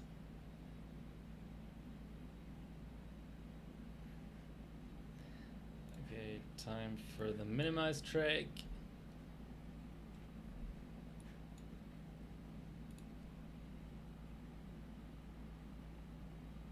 Okay, that ain't getting faster anymore.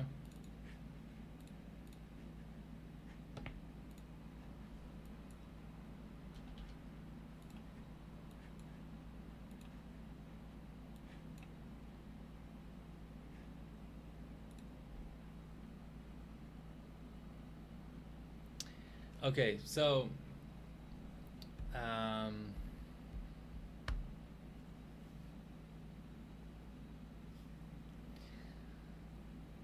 maybe a possible optimization here is to actually launch less threads. So let's try that. Yeah.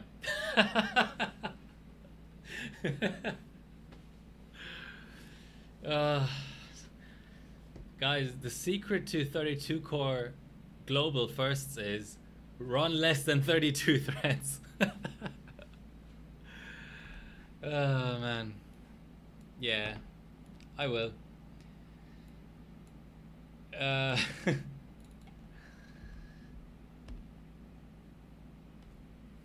So there you go, that's global second already.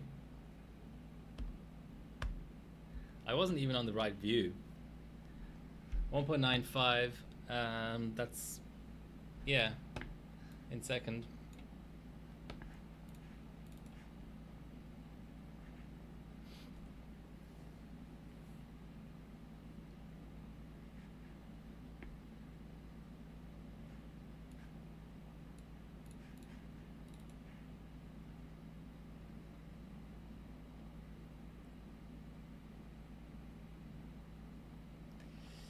Yeah, fun times. Very fun times.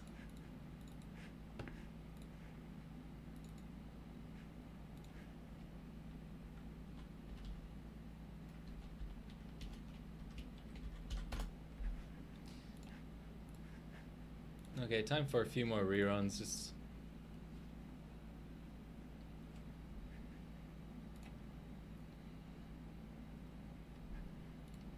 okay.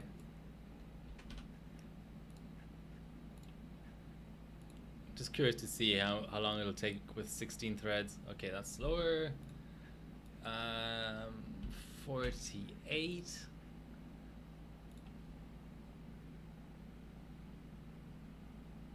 Also slower.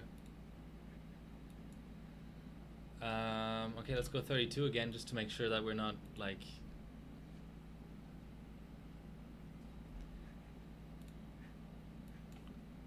Let's go in increments of 2 threads. Okay, 34 threads is faster than 32.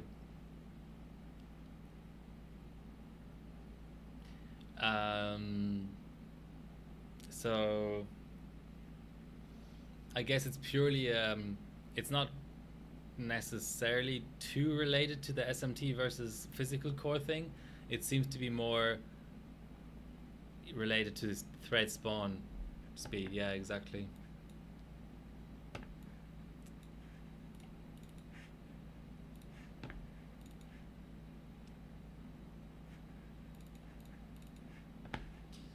Hmm. You heard it here first, guys. W prime tweaks on Threadripper. So SMT on is a good idea.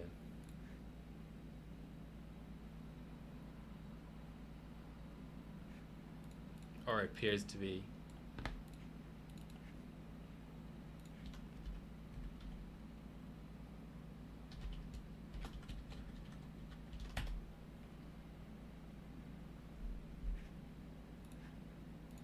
Yeah, it makes sense. It makes sense that the ideal number of threads would be somewhere in between the max and the number of physical cores. Doesn't surprise me.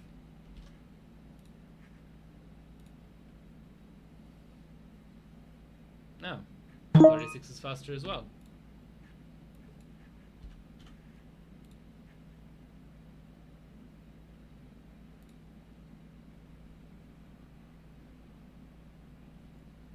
Oh.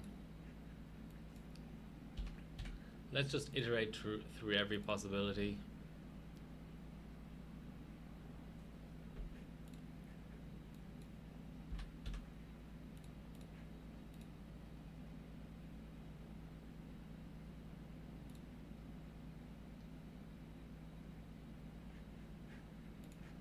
Okay, I think we need a relaunch. And what was it again? 38.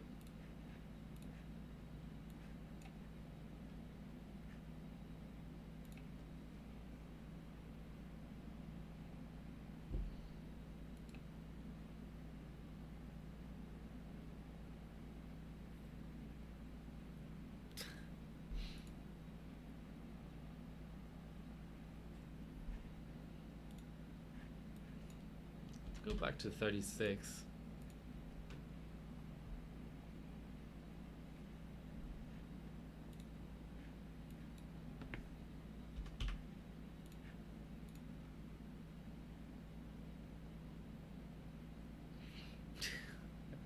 It liked 37 threads for some reason.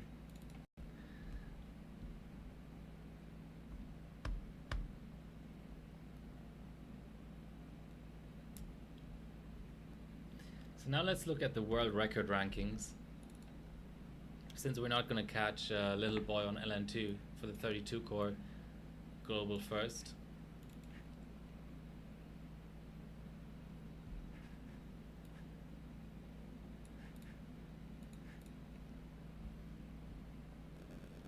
So here are world record rankings.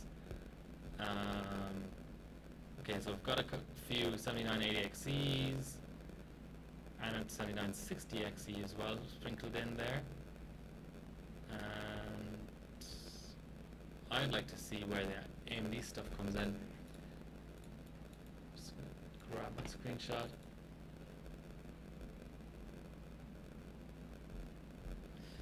Okay, none in the top 20, that doesn't surprise me.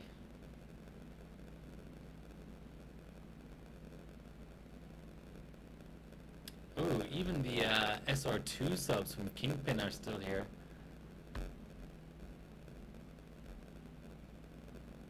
So here's Little Boy. So we have 1.872. Yeah. Don't think I'll make top 100. 872. 872 is round about a 6950X on LN2.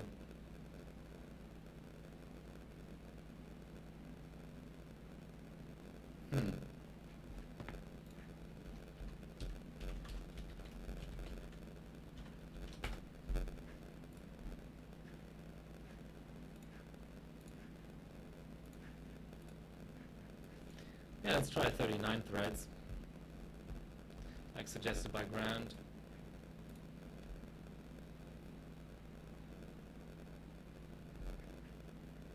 Same speed as 37. 41.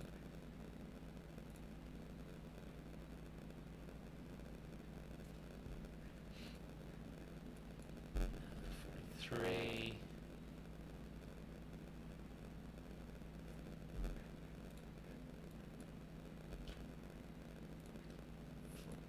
45.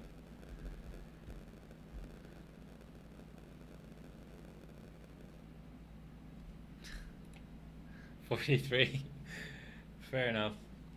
I've never watched or read um, Hitchhiker Galaxy, whatever it's called. I've done 40 and 38 already. They're slow. Okay, let's go 31 and 33.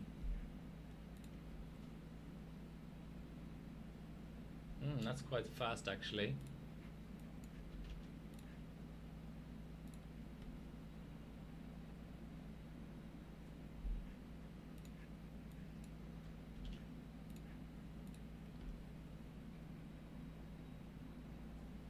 So here we have our, so 35, 37 and 39 all seem to yield the same result, basically.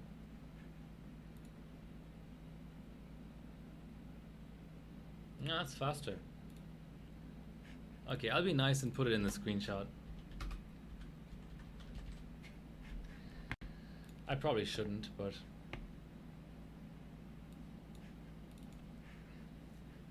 that's just a random faster run, but I'll take it.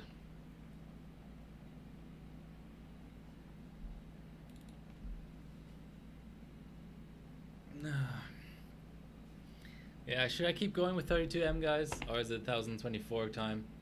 I mean, I could optimize this crap all day. I can still clock up a bit, actually, or I should be able to.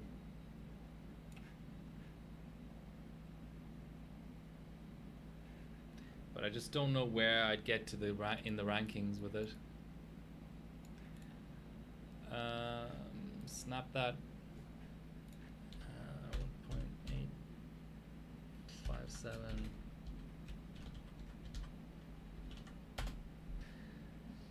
Okay, so this copy of W prime has been nicely primed.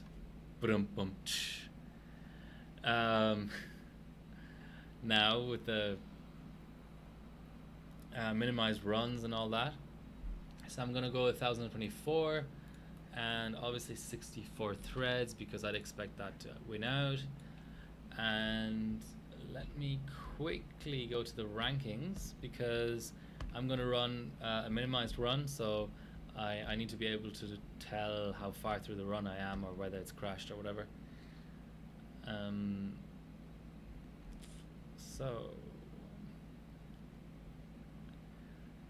as far as I can see, the 32 core is actually the world record as well. Yes. And I would very much like to beat Slinky. I already see my target there in Slinky. So let's see. Lucky Noob is just behind him. So maybe with a little bit of optimization, we can beat Slinky's chilled dual Xeon run. That's a good target. So we're talking about 20 seconds or so. I'm going to start my timer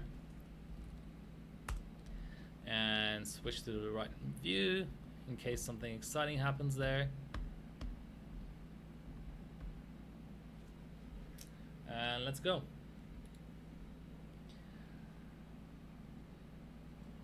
Yeah. I always aim to beat Slinky in everything I do.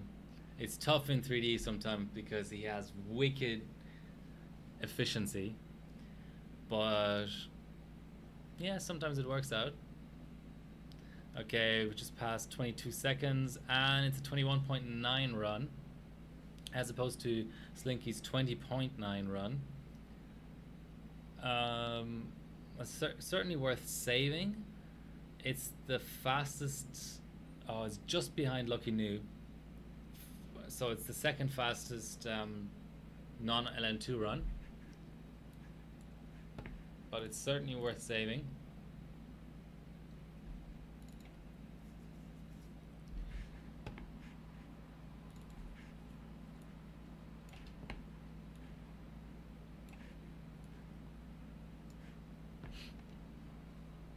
I'll give it a rerun and then I'll clock up.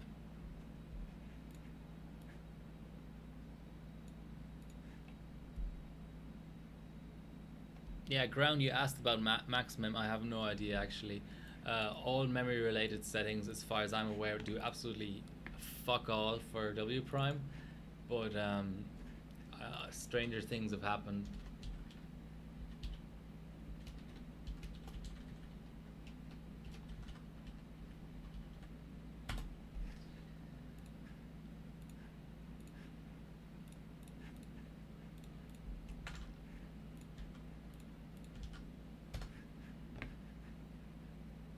Let's do the whole explorer kill and all that.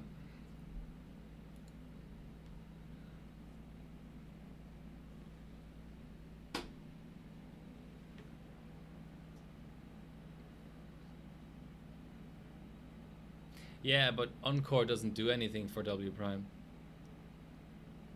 I mean, prove me wrong, but across all kinds of different platforms, I haven't seen anything from W prime in terms of Encore scaling. Okay, that was just a minor amount faster, an absolute tiny amount.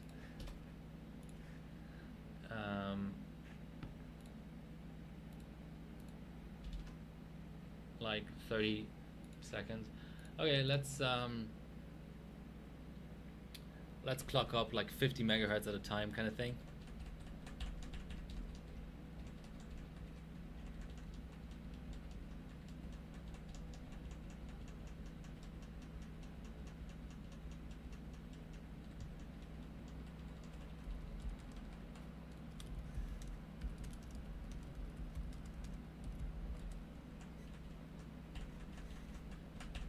So annoying not to have an OS overclocking, but I ain't spending any time on it. Just takes a while for the capture card to come back in BIOS because of the resolution change.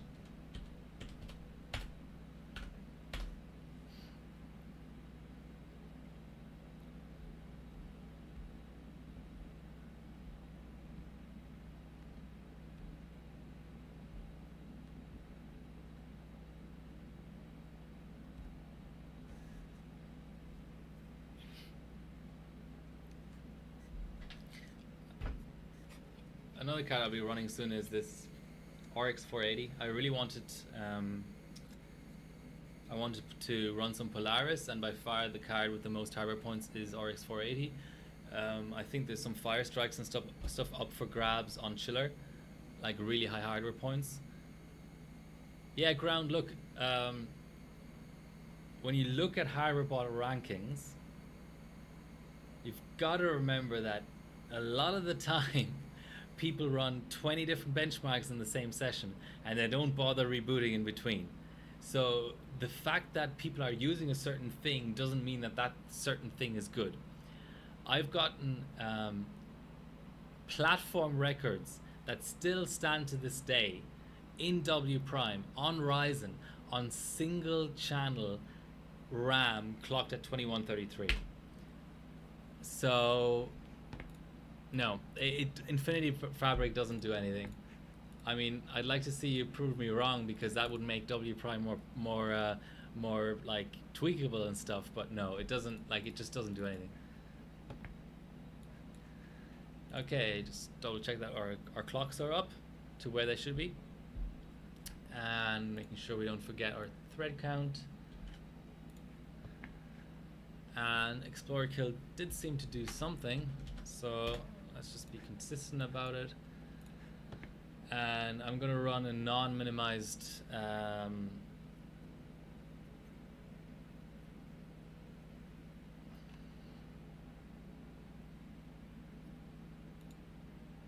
$1024M.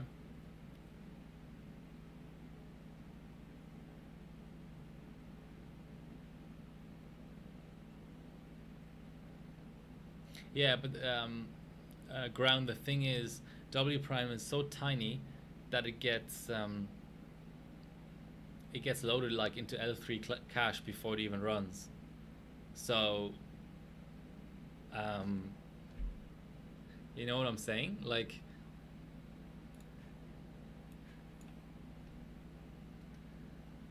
I highly doubt it, but I can try at the end of the session for sure. I mean, I always agree with people who say that you have to test everything twice, kind of thing, you know. But just in this case, I don't know. I mean, yeah, maybe. That's a nice round number for 32M. Gonna save that.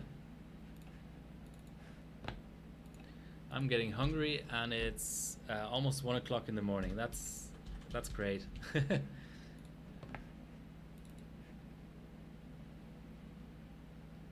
So the clocks are good. It passes and everything. Now I just need to run a minimized run with Explorer killed.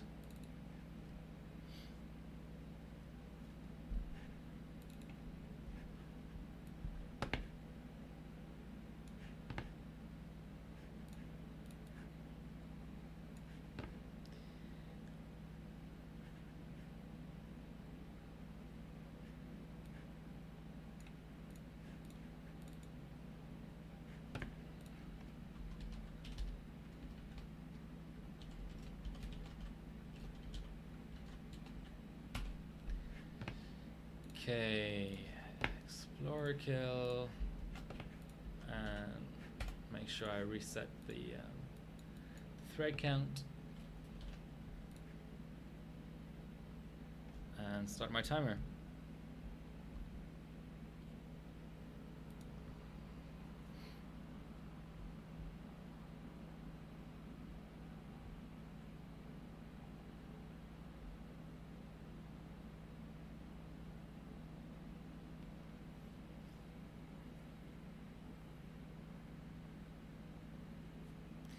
Nine seconds, 20 seconds, 21.574. 600 milliseconds off Slinky's score may be hard to beat. This is now the fastest ambient W prime score.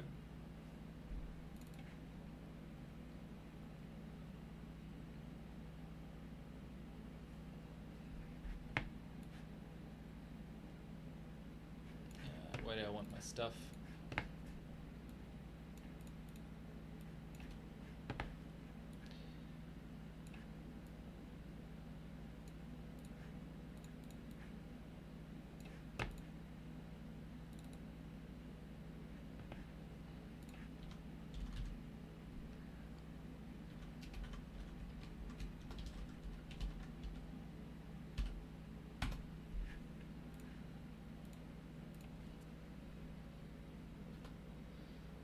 Okay, let's go up another 50 megahertz.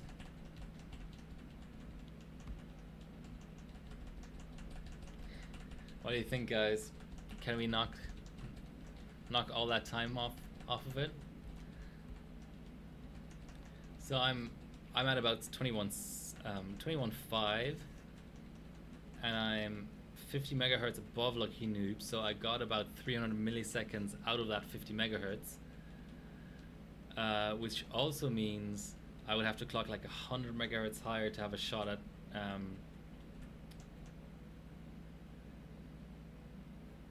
yeah, like at least 100 megahertz, but let's go slow.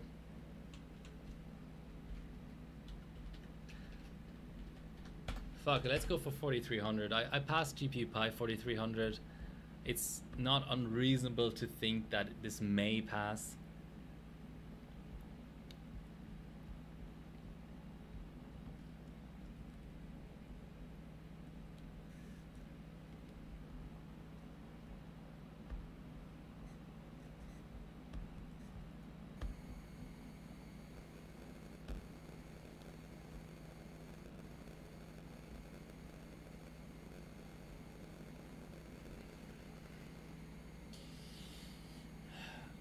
Post.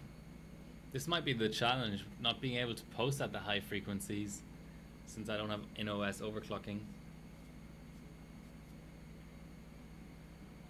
Yeah, my PSU is struggling to get through this. Oh, there we go. It might still blue screen though.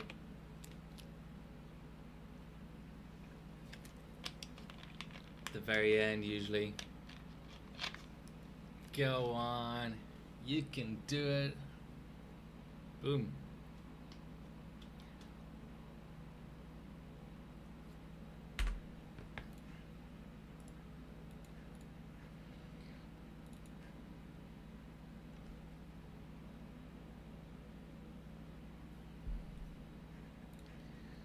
So let's start our W prime and set our, I guess, 37 threads.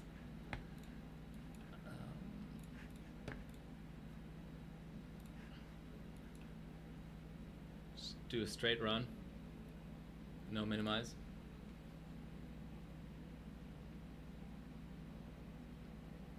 Okay, that seemed stable.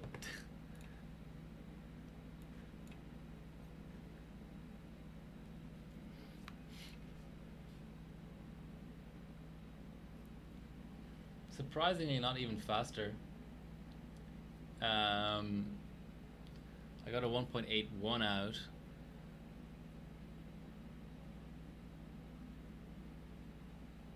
Let's go 39. Yeah, maybe. I mean, it's hard to predict whether higher frequency actually makes more threads a sensible choice. It could go either way. Maybe the thread spawning doesn't get sped up by frequency so much, and having faster threads means you need less threads. So let's go 32. 32 is a good way to start. That's horrible. Let's just increment one thread at a time.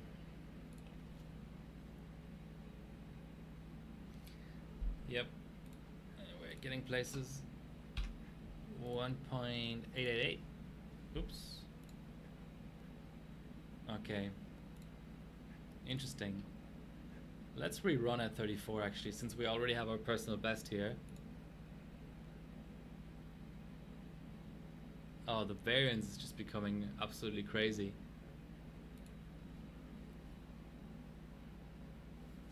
Okay, one more thread.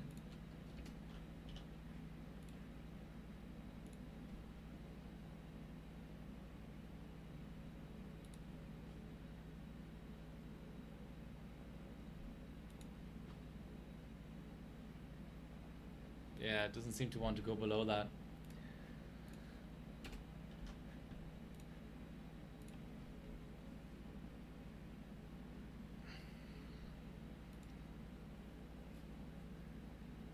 There we go. Okay.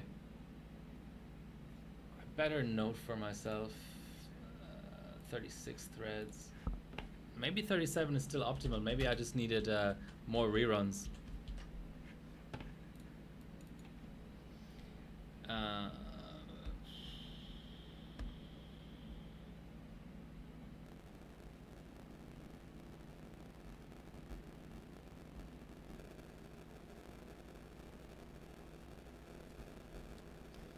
Just going back into the rankings quickly. I'm not letting the system cool down, to be honest, before the big run. Only like 100 and something milliseconds away now.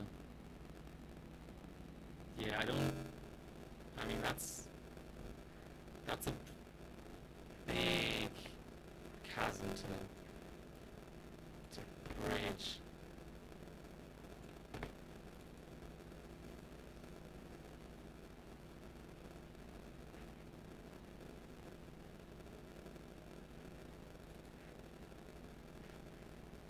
So this was actually a 36 thread run.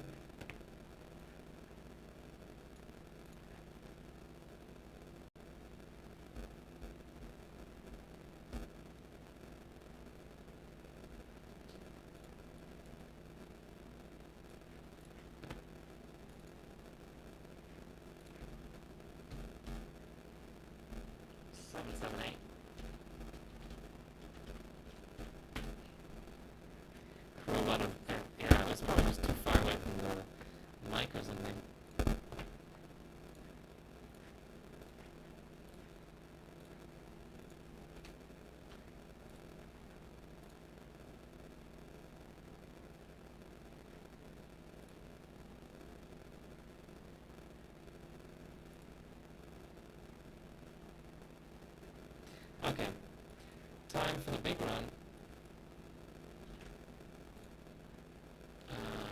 Just start my timer. So what's our best so far? 21.5 or thereabouts. QR Explorer as well.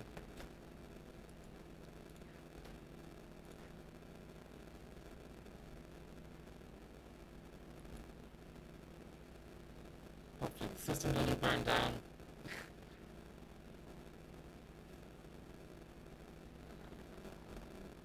Yeah, okay, this is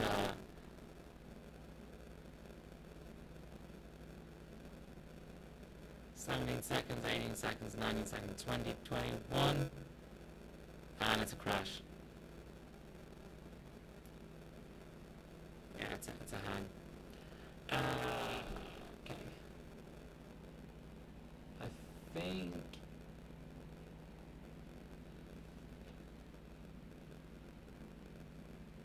I'm kind of done for 1024 M. I might just clock up my RAM a little bit to see if it makes a difference for 32M.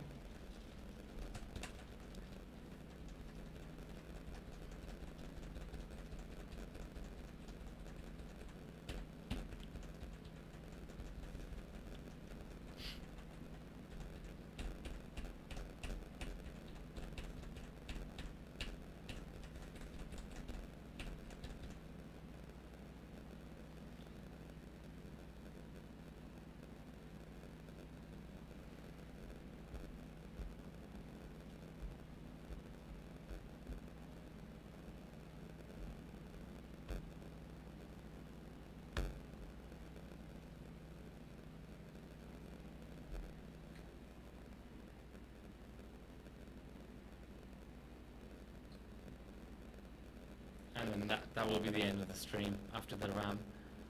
I'll just try and go like 2666, that kind of thing.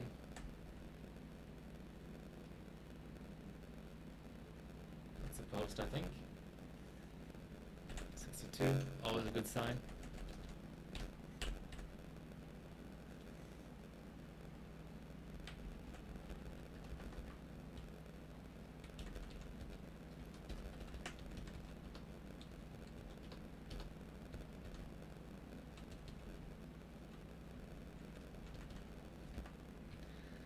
This thing has got Chinese paste under it, by the way. Where is our favorite paste ever? HY510. Get it on eBay. It's not going to focus. Oh, there we go. I use this on LN2 now too. After Bilko was crazy enough to try it out on LN2 and see that it doesn't go hard or anything. Are you a fan of HY510 as well, Ground?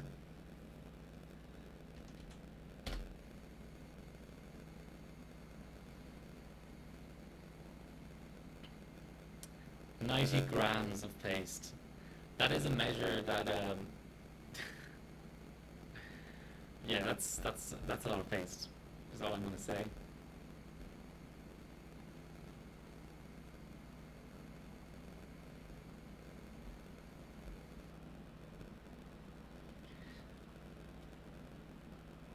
Okay, someone from the Czech Republic has joined. Welcome. Good beer and dumplings over there. Yeah, clock is next level.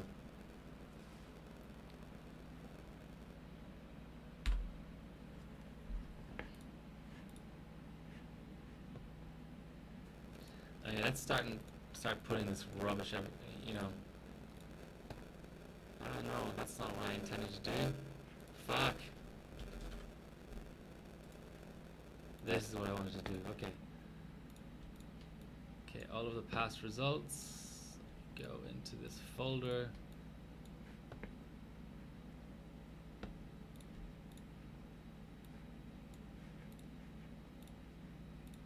That's my top Cinevent results. Okay. So I had 36 threads and I was at the same clocks as now. Just double check.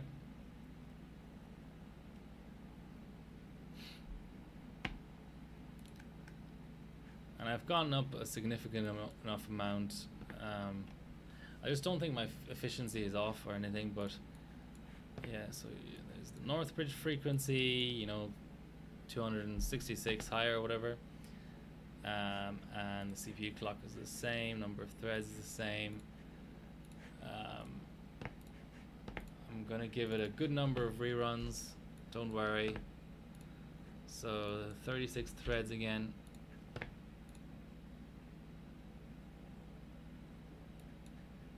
That sounds about the same.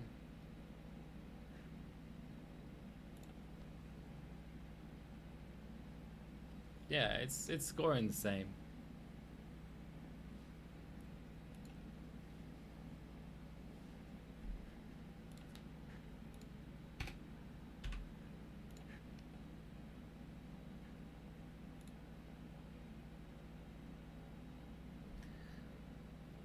Okay, so what do we want to do now? 1024M won't pass. Cinebench 2003 again.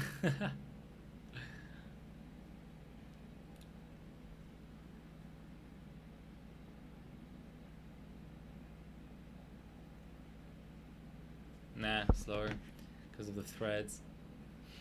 I mean, if 1024M doesn't pass, oh, maybe Geekbench would be an interesting one to run, just to see what it would score at these settings.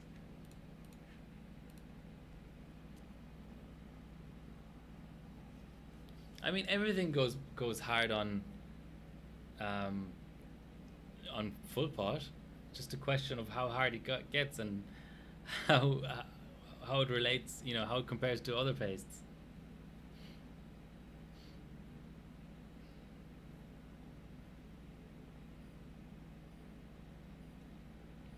If anyone has any questions, ask me now, because this is probably going to be my last run. It is 1 a.m.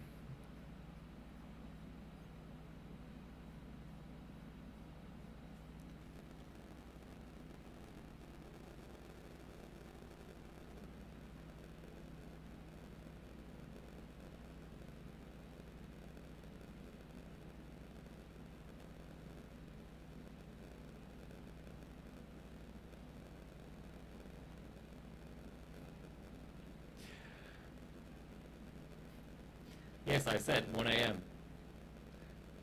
Plus minus 5 minutes is the same time. Ah, this crashed on Jigster, didn't it? Oh no, just took a while.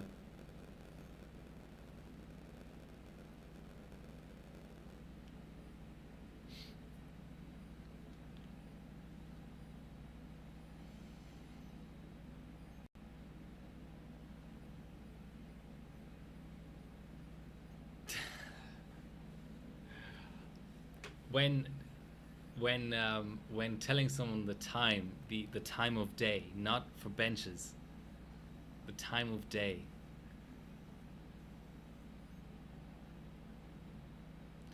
Always SFFT. Oh, Cinebench 11.5.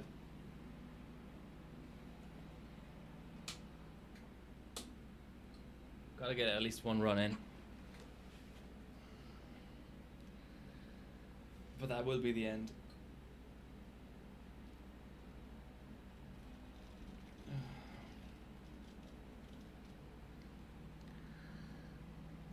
If it doesn't post, actually, that's the end of the stream. I'm giving it one chance to post. And it posted. Maybe I need to say that every time.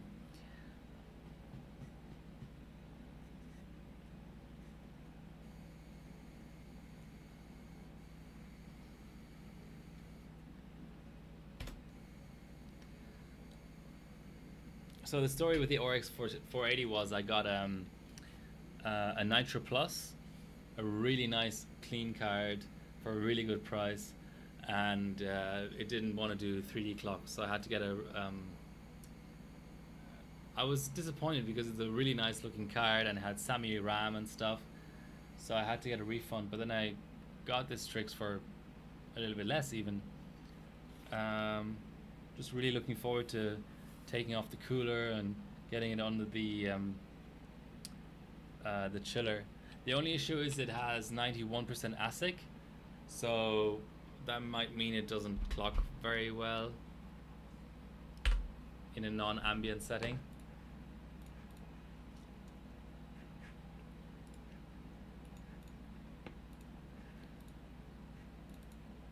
Just make sure all my clocks are set, because you know it's ASRock and all that.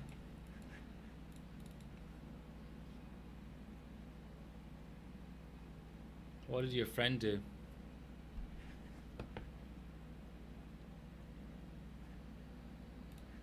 Seems reasonable. Oh. Is Cinebench limited to 32 threads? 6 dead RX 480s. From mining? I don't think anybody has ever told me this before, like even... Why the fuck is it showing only 16 cores?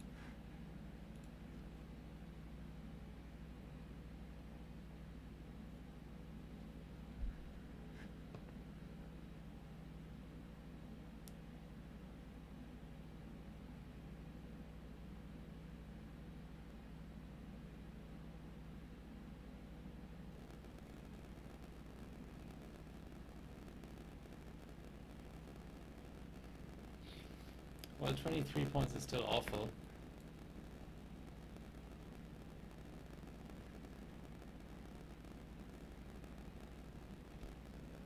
I might just save it, I don't know. Yeah, okay, let's quickly save this.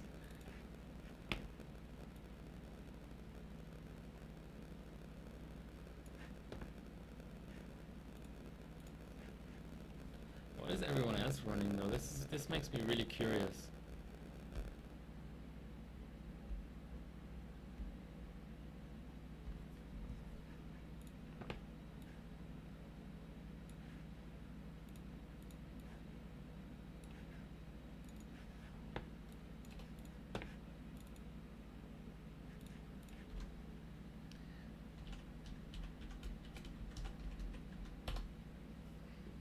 Okay. Oops. Let's swap over.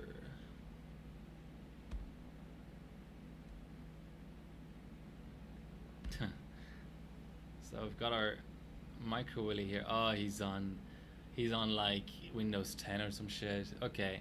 Obviously Windows 10 will potentially thread much better in certain benchmarks. But let's see if he has the same recognition issue. 1632, okay. Let's go for Zamza then. Yeah, I don't think anybody's actually running legal OSs here.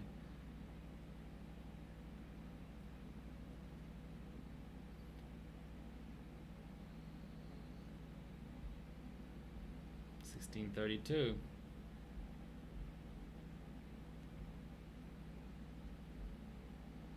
So this guy has points enabled, but is actually on 10 as well. No XOC on Linux, unfortunately. It's all Windows. I mean, with very, very, very few exceptions. But it's like 99.999% Windows.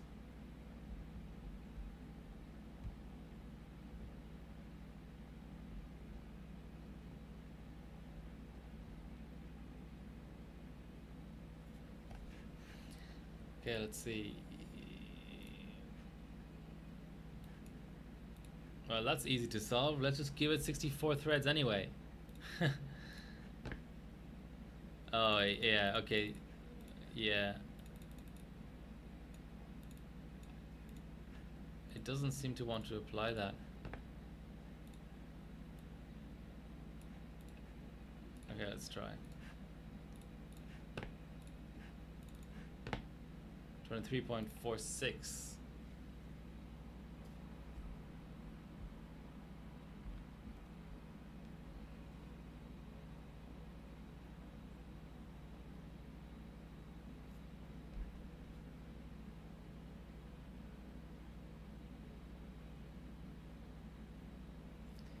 Okay, doesn't like the extra threads.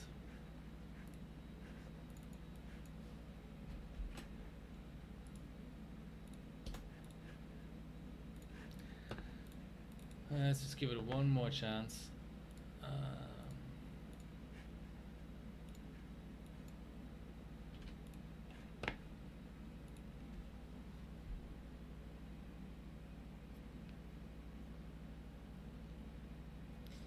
Nope.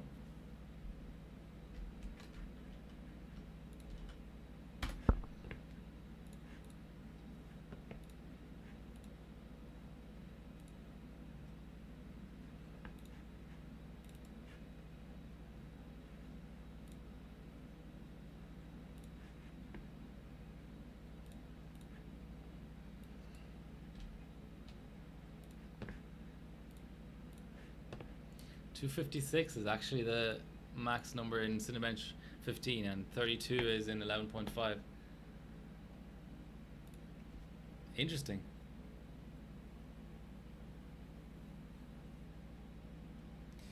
Alright, that's the end of the stream, guys.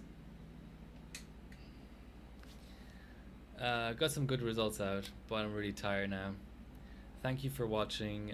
Just hit me up on, you know, if you have any more questions, hit me up on Discord, Insta. I have Twitter as well, but I don't use it as much. Discord is probably the best.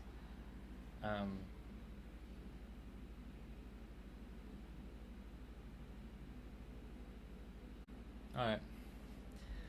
Good night, everyone.